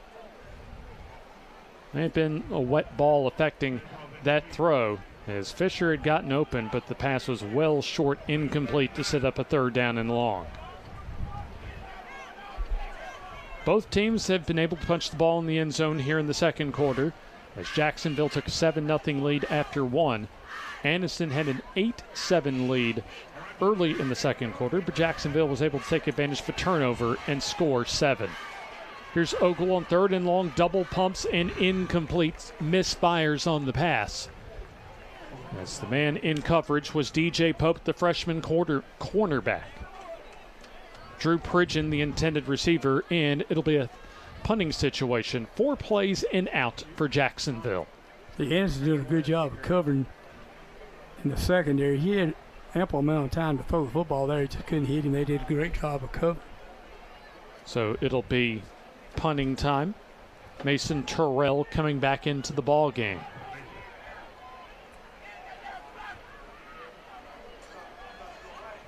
So here's a fumble on the punt, as it'll be Anniston football. As it looked as if, Dobbins wasn't able to get a good feel to that punt, but managed to get the ball back and at least preserve an offensive possession for Anniston. So it'll be first down and 10 to go, as we're under 4 minutes left until halftime. Still anybody's ball game, as Anniston comes in at 3-0 overall, 1-0 in region play off a 55-7 road win at Munford last Friday night. So far, no rain to speak of right now. Had a brief little spell of rain during the first quarter, but right now, not too bad for what was expected to be a very wet Friday night. Sandlin shotgun, bubble screen pass to the near side, caught as Taylor gets wrapped up in an excellent open field tackle that time, Coach, as you had one of the linebackers, Zavarius Turner, making the open field tackle. He made a good tackle in the open field. If he misses him, he has a little more room to run there. I'll tell you what, a big game. I'd say Malachi Taylor might have still been running without that tackle. 4 receivers on the play as Sandlin looking over a 4-man front as they're bringing the rush as Jacksonville, but a good play call on the bubble screen pass caught to the far side, and it's going to be a first down and a whole lot more for Anniston, as that play will get to about the 49-yard line for Tyshawn Cameron. I believe we got a player hurt for Jackson on the sideline there. And yeah, you're right. There is a man down across the way for Jacksonville. Check that. Jalen Cunningham, one of the fine athletes for Rico White's Anniston Bulldogs, on the reception. Doesn't look too good there for Jacksonville. We'll find out in a moment who that player is. Let's see. Well, let's go ahead and take it to a timeout here. 3 minutes to go until halftime. 14-8 Jacksonville in the FNN High School Football Game of the Week.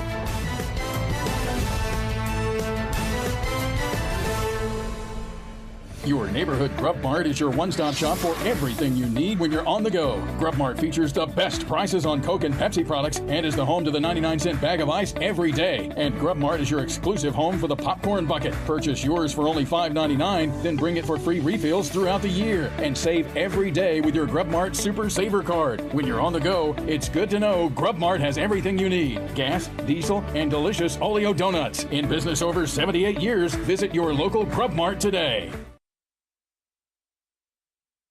Fourth ball game here in Anniston between 2 region rivals in Class 4A Region 4, Jacksonville and Anniston. Coach, been back and forth so far tonight. Yeah, been back and forth. Penalties has hurt both teams, and as well as turnovers. They've kind of overcome 2 of the turnovers there and turned them into points as well. So far, really, the quarterbacks haven't been that big of a factor in tonight's ball game. It's really been more of a physical game along the line of scrimmage. Here's the quarterback keeper. Sandlin tries to take it outside and gets upended.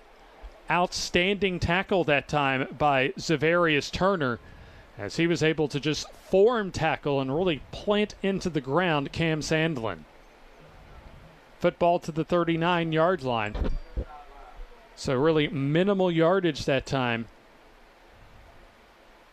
As it'll be a third down, and they'll call it 4 yards to go.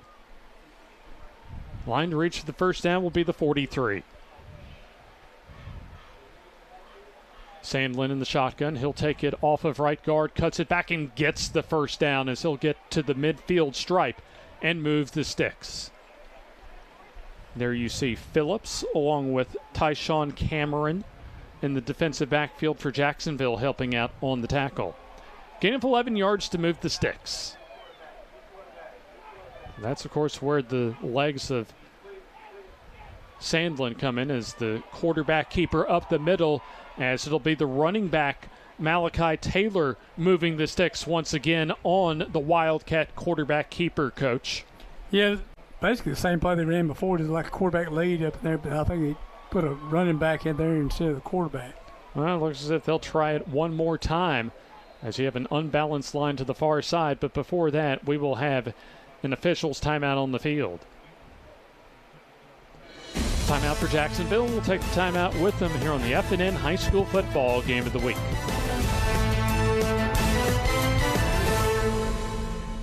Advantage Tire and Alignment on Highway 202 in Anniston is so much more than just a new tire and rim shop. There's not enough time in this ad to tell you all the many things they can do to help keep your car in tip-top shape.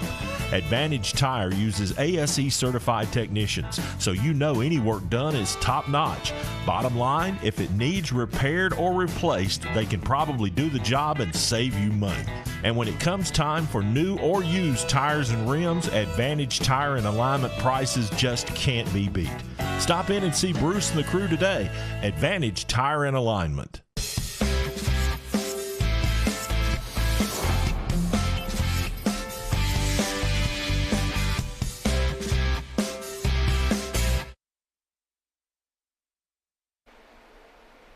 On a wet track tonight here at Lott Mosby Memorial Stadium in Anniston. It's the FNN High School Football Game of the Week, and Jacksonville clinging to a 6-point lead late in the second quarter. And so we'll have another stoppage in play and a timeout on the field, and this will be the first timeout called for by Anniston. So interesting there, Coach, that Jacksonville called the timeout, and then right out of the timeout, I'm not sure if it was a look that Anniston wasn't expecting offensively in calling for that timeout. Yeah, they came out in the empty formation right there. They got in a bunch set, but they got an empty wide receivers too on each side. And evidently they saw something that they didn't like with the play they had called and, called a timeout. I think Jacksonville called one to adjust to what Anniston was doing to them, the play before to try to slow their momentum down. I'll tell you what, Coach, we were talking about Tuesday night on the FNN Coaches Show, whether this game would be moved up to Thursday, but it looks as if Coach Rico White keeping this game on a Friday, looks like so far it's paid off as far as the weather's concerned. Yeah, it's held off for, both teams for the most part, so yeah, it's paid off for me. We've got a good crowd here too as well, everybody else playing last night. They just want to come watch a good game. Yeah, outstanding game, and most of the visiting stands across the way, about 3/4 to 4/5 full.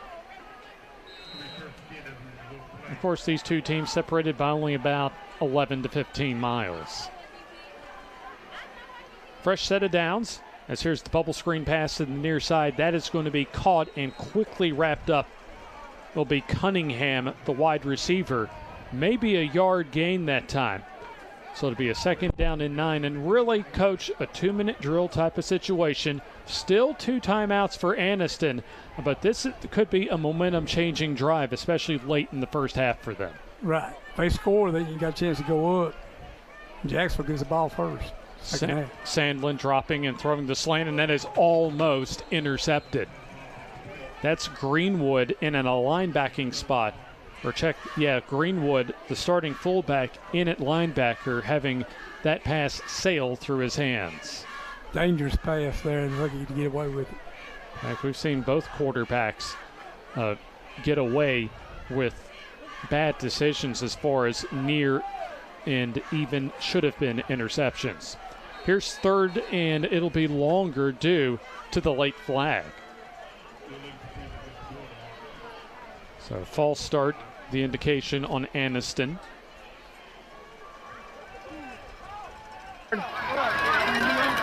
So what would have been 3rd and 11 will now be 3rd down and 16.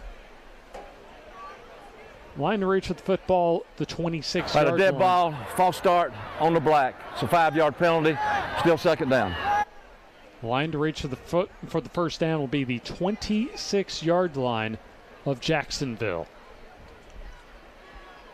So there you heard second down, but it is third down. And so the scoreboard and the marker across the waist have third down. Here's Sandlin throwing down the sideline into coverage, and that is incomplete.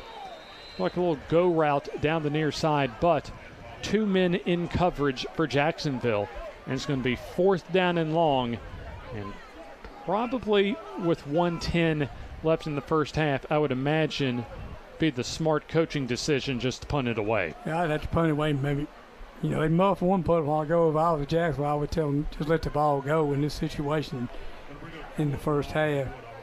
You know, they had everybody only sent 2 men out in the route, had 8 men protection. I'll tell you what, Coach, with the way this first half has gone, I think Anniston would take, even though they're down, only being down 6, especially with how the first quarter went. Right. In fact, looks as if they may go for it. A little razzle-dazzle as turning the corner and out of bounds. Looks like well shy of the first down is Javon Thomas, the wide receiver, as it was a 4th and 16 as Rico White goes into the bag of tricks. A reverse play to Thomas as he gets across the 35. He gets wrapped up and taken out of bounds by the cornerback Tyshawn Cameron for Jacksonville. You know, Jacksonville only got 1 timeout with 1 minute. I look for them just to run the clock out right here because they get the ball first in the third quarter.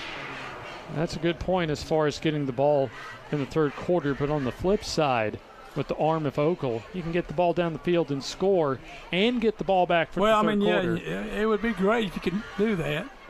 So let's see what Coach Smith decides here. They're throwing. Buying time is Ogle, now throwing and incomplete. Fisher, the intended receiver, as he had gotten away from his man around the Anniston 47-yard line, but that pass a bit too far out in front of Fisher. Yeah, he was breaking open. It would have been a big play if it had hit him, but like you said, just led him a little too far. So it's really one of the first times we've seen Ogle really try and stretch the field tonight. Both quarterbacks have had issues trying to escape the rush from the opposing defensive lines. Right, they've been having some protection problems on both teams, you know. Had a good time there to throw the ball. Well, that's something you mentioned in the pregame as far as the protection holding up. So far, the defensive lines have been the winners up front. There's English for back to the line of scrimmage. As it looks like Clint Smith, coach, maybe just wants to try and protect the ball and take a 6-point halftime lead into the halftime locker room. Well, Anderson's called timeout, and they got one more, so they could force a punt here. So both teams with 1 timeout remaining. And we're approaching halftime, so still an opportunity, at least you're thinking of in the mind of Rico White.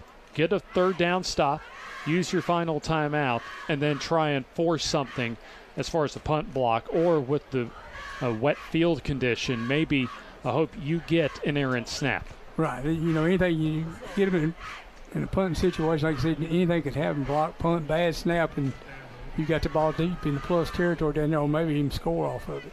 Actually, interesting thing, Coach, is that both offenses, Jacksonville and Anniston, scoring season highs in points last week. But right now, it's really been the defense that's been able to have the upper hand in the first half. It's been pretty much a defensive struggle all night, along with turnovers and penalties on both teams. 3 receivers on the actually 4 receivers with 2x2s. 2 to each side is Ogle to throw. He'll roll to the far side, looking for a receiver, stops and under pressure, and he'll just have to throw it away. I might be grounded. Do you have anybody over there? Well, he got outside of the tackle box. I don't see a flag on the play, and he did get the ball across the line of scrimmage. So they're discussing something at the far side, and I still don't see a flag. So either case, it's going to be a 4th down situation coming up for Jacksonville. So it'll be the punting unit, whether a flag or not.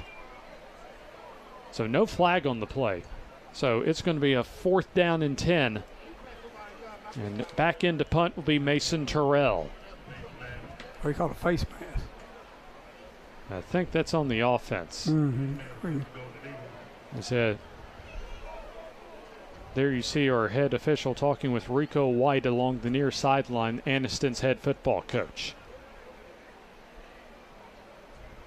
Got a personal foul, face mask on the offense. That penalty is declined. It brings up 4th down.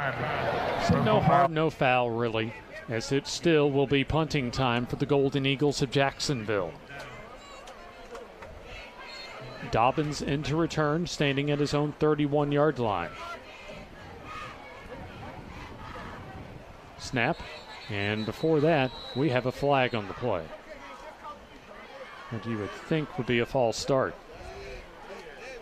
Or check that. We have a timeout for Jacksonville. 34.3 seconds to go until halftime. So Anniston trying to force some late mistakes for Jacksonville, as we'll have at halftime both the Jacksonville and the Anniston High School marching bands, and also have our recap of the first half of play. A lot of the state of Alabama got their games in ahead of the weather today, but Anniston and Jacksonville deciding to keep their game on Friday. Not the only ones across the state of Alabama, or even in our region, as there's some look at our scores from yesterday. No, Lincoln and Alexandria decided to keep their game today, just a little bit west on I-20 over in Lincoln as well. Really kind of a must-win game for both teams as far as Class 5A is concerned, for both Lincoln and Alexandria as far as their playoff hopes. Terrell's punt gets a Jacksonville roll inside the 25, and it'll get touched at the 21-yard line. So Anniston will take over, 1st down and 10 from their own 21-yard line. May see a draw, but otherwise probably one play and the teams will go to the locker room right now with a Jacksonville 6-point advantage. I'd take a knee, get on in there and regroup if it's me. Now that's certainly the conservative, safe coaching angle to take on that. As Advantage Tire and Alignment presents our second quarter. For all your new or used tire, brakes, suspension, and alignment needs, score every time with Bruce and the team at Advanced Tire and Alignment on Highway 202 in Anniston. So Sandlin in the shotgun, and he'll just simply take the knee, as that'll be the final snap for this first half. That's been a bit of a sloppy first half, both as far as the slick field conditions, but also the mistakes by both teams through the first 24 minutes of play. So as the two teams go to the locker room, we come to halftime from Mosby Memorial Stadium as Jacksonville leads 14-8 over Anniston here on the FNN High School Football Game of the Week.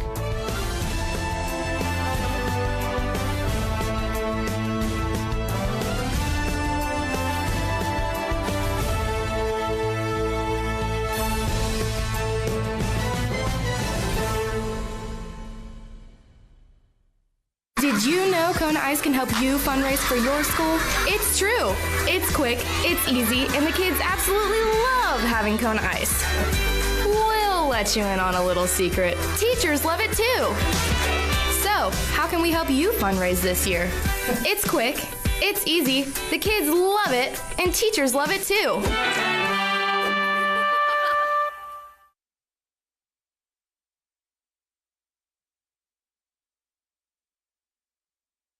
Advantage Tire and Alignment on Highway 202 in Anniston is so much more than just a new tire and rim shop. There's not enough time in this ad to tell you all the many things they can do to help keep your car in tip-top shape. Advantage Tire uses ASE certified technicians, so you know any work done is top-notch. Bottom line, if it needs repaired or replaced, they can probably do the job and save you money. And when it comes time for new or used tires and rims, Advantage Tire and Alignment prices just can't be beat. Stop in and see Bruce and the crew today. Advantage Tire and Alignment. Your neighborhood Grub Mart is your one-stop shop for everything you need when you're on the go. Grub Mart features the best prices on Coke and Pepsi products and is the home to the 99-cent bag of ice every day. And Grub Mart is your exclusive home for the popcorn bucket. Purchase yours for only $5.99, then bring it for free refills throughout the year. And save every day with your Grub Mart Super Saver card. When you're on the go, it's good to know Grub Mart has everything you need. Gas, diesel, and delicious Oleo donuts. In business over 78 years, visit your local Grub Mart today. The Calhoun County Commission, made up of J.D. Hess, Danny Shears, Fred Wilson, Carolyn Henderson, and Lee Patterson, ask you to take a look at what Calhoun County has to offer. Beautiful parks, neighborhoods, recreational facilities, historic sites, and museums. Our citizens enjoy a high quality of life and strongly support the arts. If you are considering expanding or starting a new business, take a look at what Calhoun County has to offer. You will be glad you did.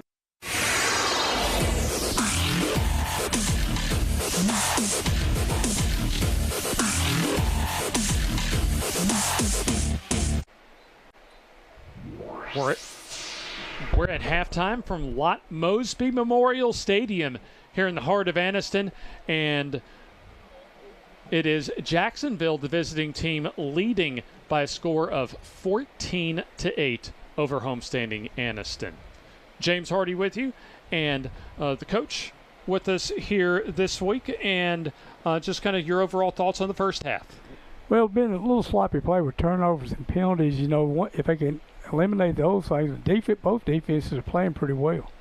So at halftime, we generally present our marching bands as Jacksonville and Anniston will provide our halftime entertainment for tonight's FNN High School football game of the week.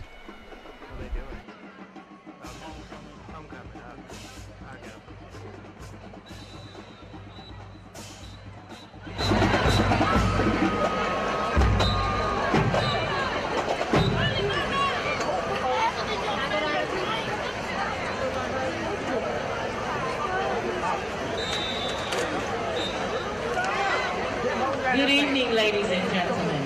Welcome to Anniston High School's 2022 homecoming as we purge the Eagles. At this time, we will have our homecoming presentation as we continue the proud Bulldog legacy of showcasing our students in their finals. Let's cast our attention to the center of the field where we will be presenting the 2022 AHS homecoming tour. Let's listen to the sounds of the band as they perform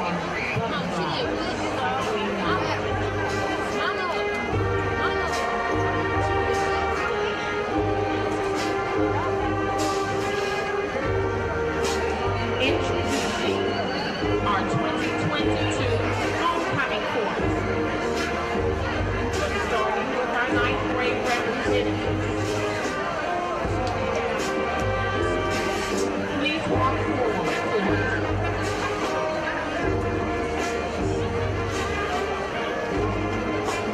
Our 9th grade representatives and so many other representatives are on our football team. So instead of we have our Bulldog administration. And we will recognize every football player. Mr. Damon Cole is the proud son of his Loretta Wallace. Our freshman representative is Ms. Lyra Williams, and she is experiencing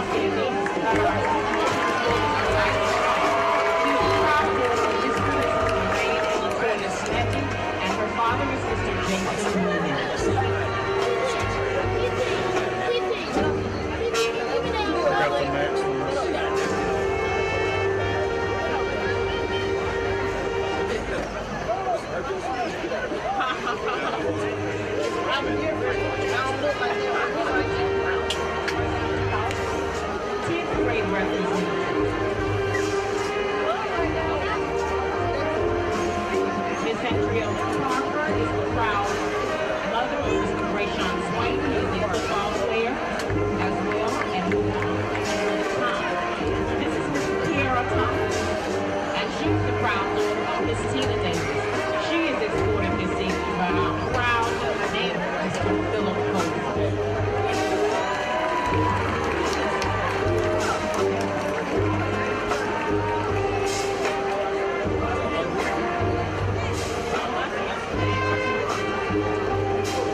She's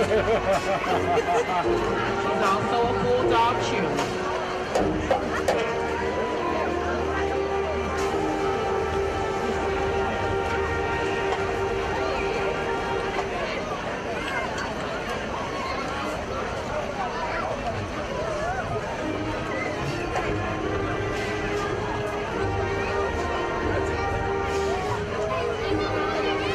Introducing our 2022 King and Queen finalists. Our King finalist, Mr. Cameron Sandlin, is the proud son of Miss Kimberly Powell.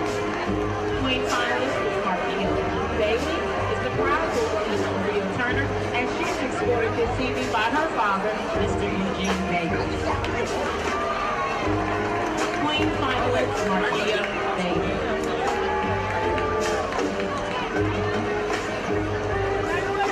King finalist, Mr. Roscoe Malloy, is another football player, and is the proud son of Ms. Carla Williams.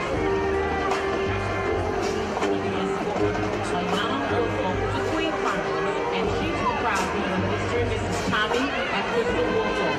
She is escorted by our CTE director, Mr. Christopher Howard.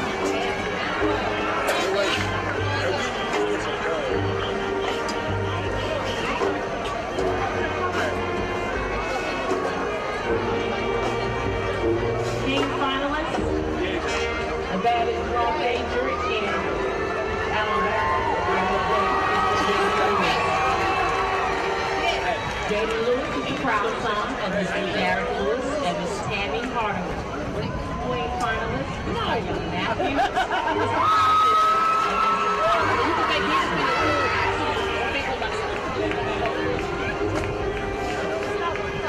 ladies and gentlemen, this is our King and Queen finalists.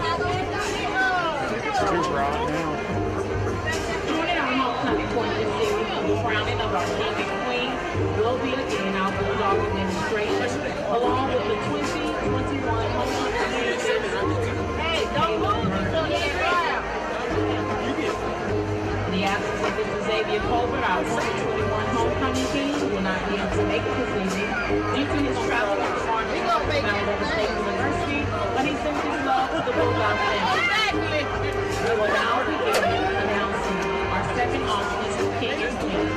The second office to the Bulldog family is Mr. J. Lewis and Ms. Markia Bailey.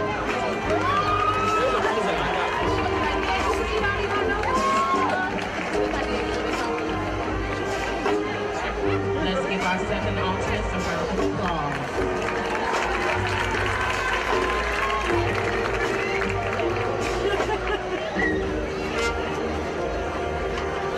First office to the King and Queen, Mr. Cameron Sandlin and Miss Ayala Woodfolk. Let's give a round of applause to our first runner-up.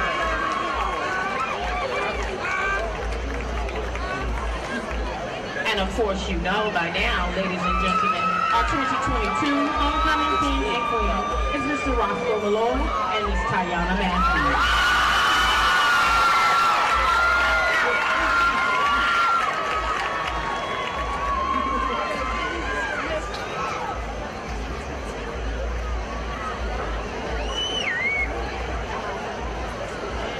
And she will be crowned by our assistant principal and our principal, Mr. Philip Posey,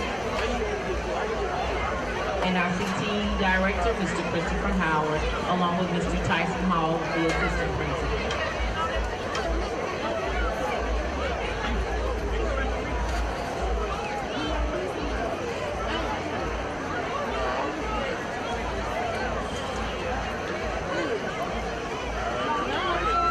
Let's give our homecoming queen a round of applause, Ms. Tayana Matthews.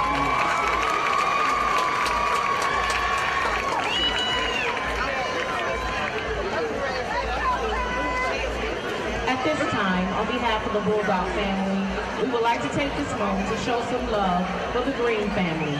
In loving memory of Mr. Jeremy Green, better known as Buddy, the class of 2022, along with the faculty and staff of Anniston High School, would like to release these balloons in honor of your Bulldog dedication and your beautiful spirit.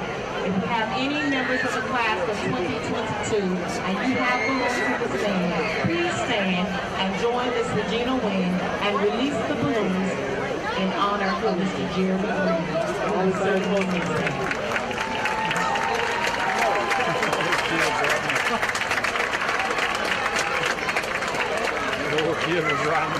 Special acknowledgement, our Bulldog administration, Dr. D. Ray Hill, the opposing principals, Mr. Tyson Hall, assistant principal, Mr. Christopher Howard, the retreat director, and the big faculty and staff. Senior advisors and homecoming committee, Ms. Leslie Stallworth, Ms. Darylyn Jackson, Ms. Jasmine Portgrove, Ms. Regina Wynn, Ms. Tanjanique Mumford, Bulldog programs, more printing, our team instructor, Ms. Tara Hurley, the Alumni Association of Anniston High School. Bulldog Band and Athletic Booster, Mr. Anthony Jones, homecoming floor.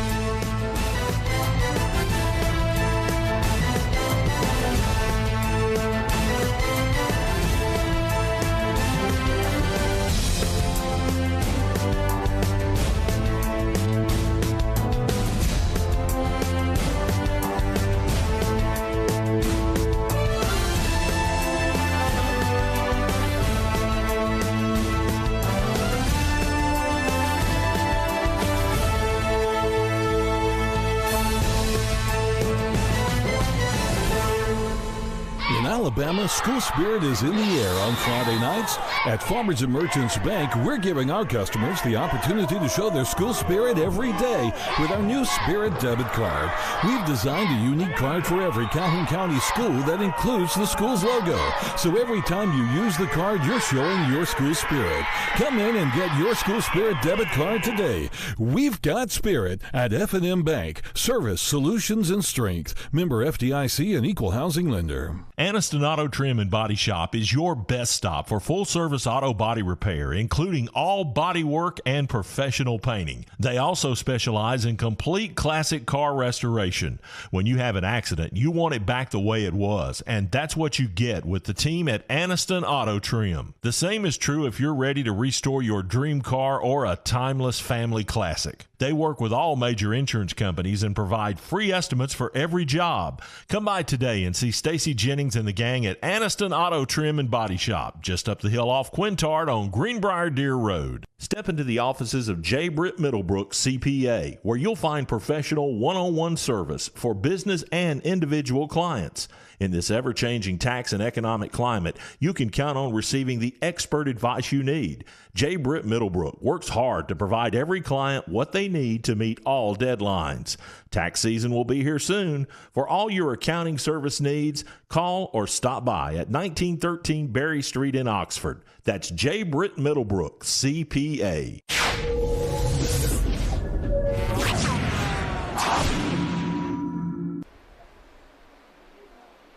At halftime, it is Jacksonville on top of Anniston 14-8 in a top 10 Class 4A Region 4 showdown. Halftime coverage presented to you by the Calhoun County Commission as they invite you to take a look at what Calhoun County has to offer. Also homecoming night here in Anniston for the Anniston Bulldogs, as they're still very much in the thick of things. But right now, Coach, Jacksonville having the upper hand at halftime. Yeah, they got the ball coming out, too, in this third quarter. You know, very important they get something in case the rain does come, you know. Now, for Anniston, they're just one score down, so, you know, one big play away of tying the game and getting back up. Yeah, I thought the weather would be a little more of a factor tonight, but I think both coaches certainly are, and the players as well. The people on the field are appreciating that there really hasn't been any rain to speak of, significant rain, as far as since kickoff tonight. You're right. They pretty much dodged the rain so far, so maybe we can get the game in without any kind of inclement weather coming out. So from your coaching perspective, Coach Farlow, describe what you think the type of adjustments we'll see from these coaches for the second half. First and foremost, you know, you got to do away with the penalties and the turnovers, and then you got to, you know, get something going on the run game. Really, both teams they had some good runs, but have been negated by penalties. Pass protection made me shore that up. Anniston kind of went to a two tight end look and kept back in. Basically, only sent two guys out in the pattern, giving him, max protection there to kind of help them there at the end. Be able to have time to throw the football because, with Jacksonville stunning, we're getting a lot of pressure on them early on in the game. In fact, taking a look at the weather situation, really not a lot of rain nearby, significant rain, maybe some light mist out there, but not really anything as far as affecting in a big way the play tonight. So far, you're right. Now, nobody. I'm looking down at the crowd. Only just a few umbrellas are out. Most everybody's sitting with no umbrellas, so it must not be doing any kind of heavy rain anyway. I'll tell you, looking at that radar picture, I think if it stays like it looks, then we may get this game off probably a little better than even I expected, certainly 24 hours ago, Coach. Right. Going with the forecast early, and you saw what happened yesterday. A lot of teams moved their games yesterday with anticipation, heavy rain today, but it really so far, fortunately, it's held off for both teams. So you head in the first quarter as far as recapping the scoring. A deep pro throw, 2-yard touchdown run on Jacksonville's opening drive, and that was thanks to a third down conversion pass from Ogle and a fourth down conversion pass by Ogle to set up that touchdown run to make it 7-0 Jacksonville after one quarter of play. But both scores in the second quarter coming off of turnovers, as Anniston was able to get a Malachi Taylor touchdown run from about 9 yards out. And the 2-point conversion run from Taylor made it 8-7 Anniston. And then off of a mishandled snap by Anniston, it was a jump ball on third down as Ogle was able to find on a fade pattern route in the left-hand side of the end zone, Kydrick Fisher, to make it 14-8 where we are at now at halftime.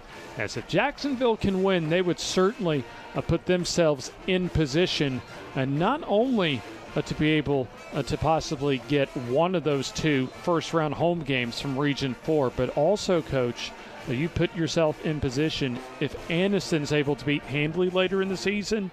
If Jacksonville can pull off a win tonight, they still have an opportunity to win the region down the stretch of the regular season. May get a situation where we may get a 2 or 3 way tie, and then it may come down to some type of coin flip. But you're right.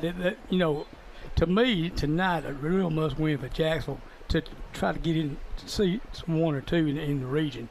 Anniston could still be okay with a loss, And don't forget that Anniston did beat Handley last year to help them officially get into the playoffs for the 2021 season, as Anniston will be hosting Handley later on in the regular season. So both teams are out of the halftime locker room, as Jacksonville will receive the opening kickoff, as we have a few more minutes left as far as the beginning of the third quarter. But don't forget, we'll once again be at Struts in Oxford. Jim, myself, Joe Medley, and a whole host of others, as we'll award another FNN Player of the Week. And speaking of Handley, we were able to have Coach Larry Strain as well as his star running back. In fact, there you see the fine young man who had one of this state's best all-time single-game performances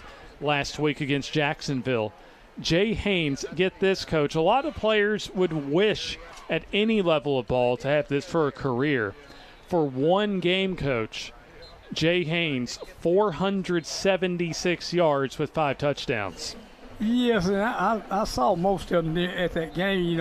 I think I left at the beginning of the fourth quarter, and they may have taken him out of the ball game, and then I think Jacksonville got a couple of late scores, to at the end of the game, because they kept him in there. I believe he would have rushed for over 500 yards rushing himself.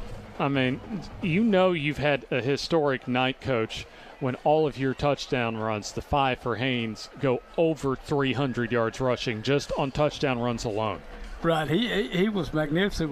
Once he got to the corner and outside, he just simply had an extra gear that Jacksonville, had no answer for.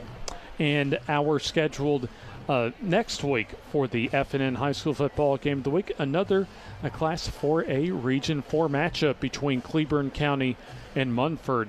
Munford playing last night, getting a win over Talladega, so they certainly helped their cause as far as positioning themselves for a playoff run down the stretch of the regular season. So that'll be another important game for Munford as far as trying to position themselves to get one of those 4 spots in the postseason next week. So it was Anniston receiving the ball to begin the ball game in the first half, as Jacksonville will go on offense, and this is going to be a big who do you think this is a bigger possession for as far as opening up the third quarter? The offense for Jacksonville or defensively for Anniston? Well, I think for both teams, really. You know, Jacksonville, you fortunate to go like they did the first drive and take it down the field. Now you get a little 2-score lead on them, and then Anniston, if you hold them, again, you're just 1 score away and a 2-point from being in the lead again. So, it's big for either team. Interesting to see, how it plays out in these first few minutes of the second half. Taking a look at more scores from across the state of Alabama as the Calhoun County Commission, as always, presents our halftime coverage. As the Calhoun County Commission invites you to take a look at what Calhoun County has to offer. And some scores from around the state today and around our area. Central Clay County getting a solid win this week against Elmore County. And there you see Isabella out of Central Alabama easily taking care of the Central Coosa. All games this week, region games around the state of Alabama. Chelsea, a team we saw in the first round of the playoffs against Oxford last year, getting a victory this week. Then Cherokee County with an impressive performance so far on the road, up 14-3 at Oneonta, the runner-up last year in Class 4A. As we are underway in the second half as Fisher takes it across the 20, gains speed across the sideline, and will give Jacksonville some outstanding field position around their own 45-yard line as we are underway in this third quarter. We remind you that the FNN Game of the Week each and every week presented by Alabama's conservative Republican leader, Congressman Mike Rogers. So Jim Ogle, who struggled, although did have a touchdown pass and made some key throws early in the ball game, but a bit inconsistent in the first half, in large part due to an aggressive pass rush for Anniston. So here's the give, and a loss on the play as Anniston read that little counter replay. As there you see 3 different tacklers led by Hezekiah Harris, who has had an outstanding game tonight at defensive end for Anniston. So just underway in the third quarter as that play loses 3 yards back to the 40. A shotgun for Ogle. This will have 2 receivers to this near side. And there you see Greenwood flanked out as a slot receiver and Fisher to the far side. And this will be English up the middle, getting a bit more running room. Good patience for him as he'll get the football out to midfield to set up a third and manageable situation coming up. Looks like KJ Cole coming in on the tackle for Anniston. So what was 2nd and 14 will now be a 3rd down and 5, so we'll call a 9-yard gain. Line to reach the 45 of Anniston for the first down. Plenty of time on the play clock as the play clock approaching 10 seconds. 2 receivers to each side. Ogle will drop to throw. Has some time and now throws down the field into coverage, and good coverage and almost intercepted, but a flag on the play. Looked like Dobbins got maybe that offhand a little too much on the intended receiver, Fisher. And if it's pass interference, that's going to be a first down for Jacksonville. Our AHSAA officials will tell us in a moment who the penalty flag will be marked off on. A pass interference on the defense. The 15 yards results in a first down. That was a good overall play by Dobbins, Coach, but I think that off arm was what drew the flag. You may be right there. He had pretty good coverage there. Man coverage into 4-3 with the man, 4-3 man. You know, they got Sippin in the box right now, playing straight man. So it'll be first down and 10. On the last play they did. So the penalty extends the drive for Jacksonville as English, coming off the right side, finds running room across the 30 and taken down around the 29-yard line. So it looks like the big linebacker Malloy off the bottom of that pile with the tackle. That's a good solid first down run for Xavier English of about 6 yards. Drive started taking a couple of minutes as English right up the middle gets the first down and more. As the last few runs, Coach, that offensive line for Jacksonville has started to get an opening, especially right in the middle of the line. Yeah, it looked like an inside zone play right there, getting a good push right up front and control the line of scrimmage. So another English first down run to the 21 as English off the right side tries to bounce it and breaks off a couple of tackles and works on his own to get inside the 20 into the red zone at the 18-yard line. So other than one pass, it's almost been exclusively on the ground for Coach Clint Smith's Jacksonville Golden Eagles. As it appears we will have a substitution, as I think Drew Pridgeon will re-enter the ball game.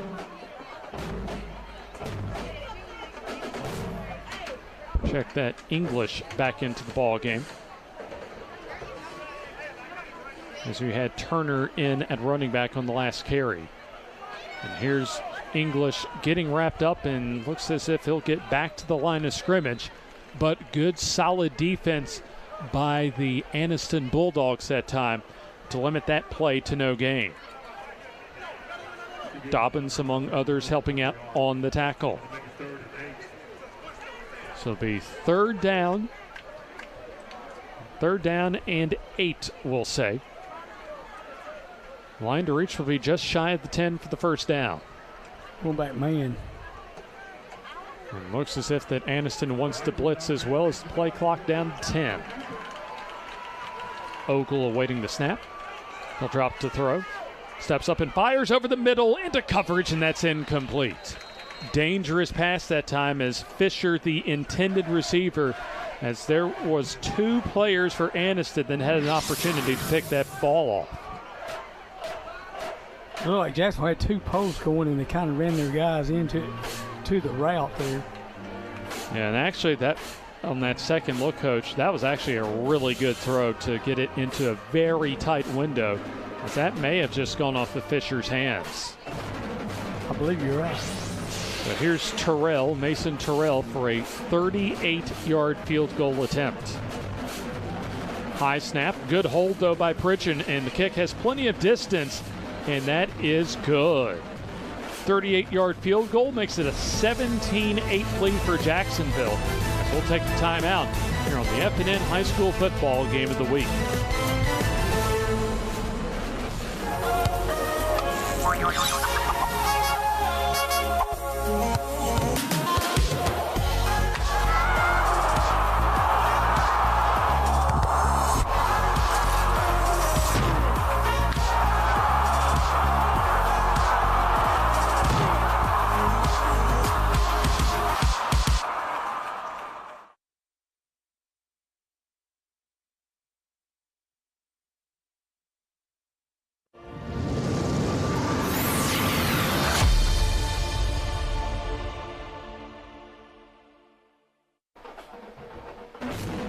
Mason Terrell bangs home a 38-yard field goal to give Jacksonville their largest lead of the night, up 9. A 2-score ball game, 17-8, as Jacksonville couldn't cash in the red zone as far as a touchdown, but Coach, nonetheless, still got points. Yes, got points, and like I said, a 2-score game now. So put a little more pressure on Anderson's offense. Short kickoff for Terrell as Thomas takes it back and runs into one defender. And still on his feet and now taken down around the 21-yard line where they're going to mark forward progress. Drive took a little under 4 minutes to open the third quarter for Jacksonville, but still a good solid start to the third quarter for the Golden Eagles. Right. Anytime you can get points coming out of the half like that is very big for offense. Puts a little pressure now on the Anniston offense. Has been very inconsistent so far tonight. Really not too many big plays. The only touchdown and 2-point conversion they got was off a short field thanks to a special teams turnover. Here's Taylor off of the left guard. Gets some good blocking and advances the ball to the 29-yard line, close to the 30. So it'll be a second down. And we're caught with about 4 yards to go. Anniston going to go a little tempo here. Yeah, going to go no huddle as Taylor getting the call and gets wrapped up. But his momentum carries him for about a couple of yards as there you see Amori Young, who was shaken up earlier in the second quarter, back out in there for Jacksonville at outside linebacker. Also, Zavarius Turner on the tackle, but a first down run for Malachi Taylor. Heavy set to the far side for Anniston as Taylor will plunge forward off the first tackling attempt that time by Zavarius Turner. Will get about maybe 3 yards, certainly a couple of yards. So they'll say 3 yards officially to set up a second down and 7. Look at Anniston subbing. They probably get more in their spread package in right now. Yeah, you're right, Coach. That's a pretty massive substitution shift for Anniston, as they'll have a long yardage situation and 2 receivers to each side. Cam Sandlin, who's had a pretty quiet ball game so far, lines up in the shotgun. He'll keep it up the middle and try and bounce it out to the outside, near side, and gets the first down, as he'll take a couple of tacklers with him. As Landon Wise tried to tackle him from behind, but not before a solid, in fact, all Cam Sandlin first down run. Yeah, he tried to hit it right up the middle, but bounced it outside, and Jacksonville lost contain, and he did a great job of getting out here and getting the first down. Gain of 13 yards to the 47-yard line. So this drive taking about 90 seconds of the third quarter clock so far. Looks like a wildcat formation, a bobbled snap, and let's see who gets in. Jacksonville appears that they're going to have the football. And again, Amori Young making the fumble recovery. Great play by Young. He actually knocked the quarterback, pushed him down where he couldn't get the ball and fell on the ball to recover for Jackson. Almost a little glorified love tap there, Coach, but good enough to give him some leverage for the ball. Right, just enough to knock him out of the way where he could get on the ball. And, you know, Anniston very fortunate. He didn't scoop and score right there. No, absolutely, but nonetheless, outstanding field position for the Jacksonville Golden Eagles offense. That's, 3 bad snaps so far for Anniston. Again, if it's a wet ball, I don't know. Here's the shotgun and the give from Ogle, as English will get wrapped up in the backfield for a loss. So there you see 3 tacklers in on the play for Anniston. Yeah, good job by Anniston there. Again, off the RPO they gave. They got the bubble up top off of it. They may come back and try to throw that here in a minute. Quandarius Elston leading the way on the tackle along the defensive line. So loss of 2. 2 receivers each side for Jacksonville, as the flip on the pop pass going to Fisher, as he'll break a couple of tackles and makes some pretty decent yardage as he'll get across the 25 to the 24-yard line. That's a gain of 8 on that short little pop pass. Yeah, it looked like he's going to start running the jet, and he saw a hole in the middle and took it up, and I believe we got a heat timeout here. Indeed, our first heat timeout of the second half, and we'll take the timeout with them. 5:35 left third quarter as Jacksonville trying to take control of this game, up 9 on the FNN High School Football Game of the Week. Your neighborhood Grub Mart is your one-stop shop for everything you need when you're on the go. Grub Mart features the best prices on Coke and Pepsi products and is the home to the 99-cent bag of ice every day. And Grub Mart is your exclusive home for the popcorn bucket. Purchase yours for only $5.99, then bring it for free refills throughout the year. And save every day with your Grub Mart Super Saver Card. When you're on the go, it's good to know Grub Mart has everything you need. Gas, diesel, and delicious Oleo donuts. In business over 78 years, visit your local Grub Mart today. The Calhoun County Commission, made up of J.D. Hess, Danny Shears, Fred Wilson, Carolyn Henderson, and Lee Patterson, ask you to take a look at what Calhoun County has to offer. Beautiful parks, neighborhoods, recreational facilities, historic sites, and museums. Our citizens enjoy a high quality of life and strongly support the arts.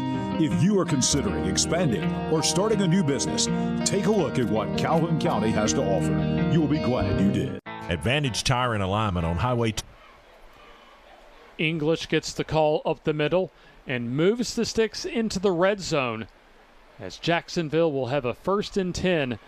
Almost looking, really with the way their defense has been playing, Coach, looking to try and put this game away as they're up 9 and an opportunity to add more to that lead. Yeah, a score here would be huge for Jacksonville. Here's the snap as Ogle rolls, looking for help, and now throws and jump ball and incomplete. Ogle's already went over the fence. Yeah, back corner the end zone for Fisher as good tight coverage in the defensive backfield.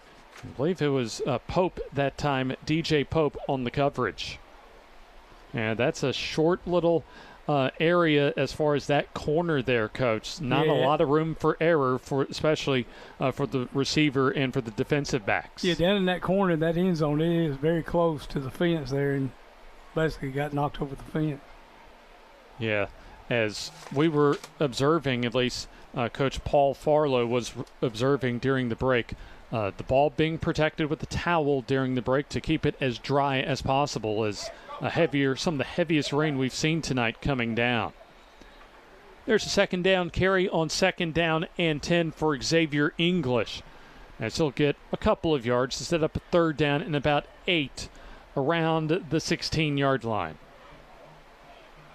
So approaching 5 minutes left in the 3rd quarter. And Jacksonville would be just simply happy to take care of the football and get any points they can to extend what is a 2-score lead at 9. Line to reach just shy of the 5, and before the snap and a break that time for Jacksonville, as that was a low snap and a flag on the play. So 5-yard penalty, still 3rd down. Going to Eagles. It looked like Anniston going straight man, and they were sending everybody. They were going to come with 7 that time. All linebackers were coming too. So. Well, officially a false start. Marches it back 5 yards across the 20 to around the 21-yard line. We didn't talk about the last field goal, but Drew Pridgeon did an outstanding job of fielding a high snap, getting the ball down, allowing his place kicker Mason Terrell to boot a 38-yard field goal. So certainly in Terrell's range as the snap, and here comes the throw over the middle, and that was a lot of mustard on that fastball over the middle for Ogle that goes incomplete, intended for Pridgeon. So it'll be a 4th down situation coming up, and with 4th and 14, there's going to be another field goal opportunity for Mason Terrell. He's already made 1 field goal here in the 3rd quarter from 38 yards out, and it's going to be about the same distance, but a bit further toward the hash mark far side. And a little more rain this time. Yeah, let's see what they do with the snap, as this is some of the heaviest rain we have seen tonight. 38-yard field goal, snap and hold, and the line drive kick doesn't get there as it's too low, no good. That's probably where the wet field affected the footing, as we'll go ahead and take the timeout. A little over 4 minutes left, 3rd quarter. Jacksonville still leading 17-8 on the FNN High School Football Game of the Week. Advantage Tire and Alignment on Highway 202 in Anniston is so much more than just a new tire and rim shop. There's not enough time in this ad to tell you all the many things they can do to help keep your car in tip-top shape. Advantage Tire uses ASE certified technicians, so you know any work done is top-notch. Bottom line, if it needs repaired or replaced, they can probably do the job and save you money. And when it comes time for new or used tires and rims, Advantage Tire and Alignment prices just can't be beat. Stop in and see Bruce and the crew today. Advantage Tire and Alignment.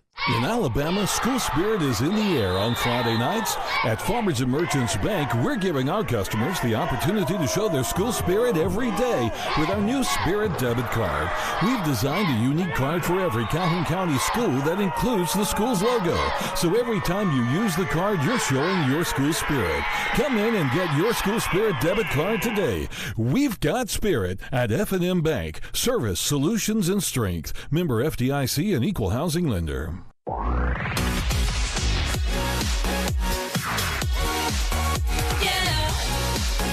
It's the game of the week on FNN.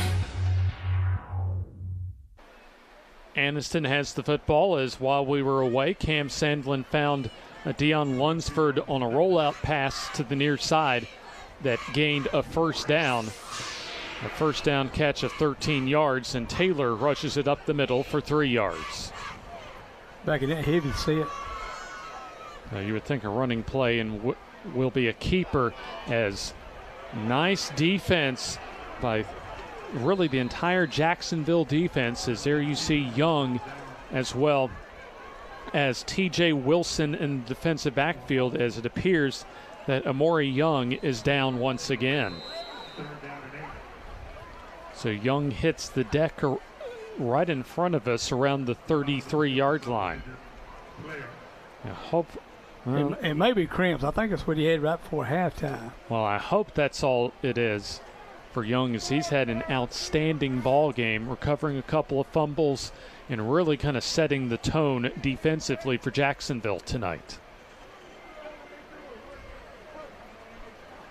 Now, no, as far as the average fan that likes offense, coach, is not the type of ball, and certainly wet weather doesn't necessarily lend to high-scoring football, especially through the passing game.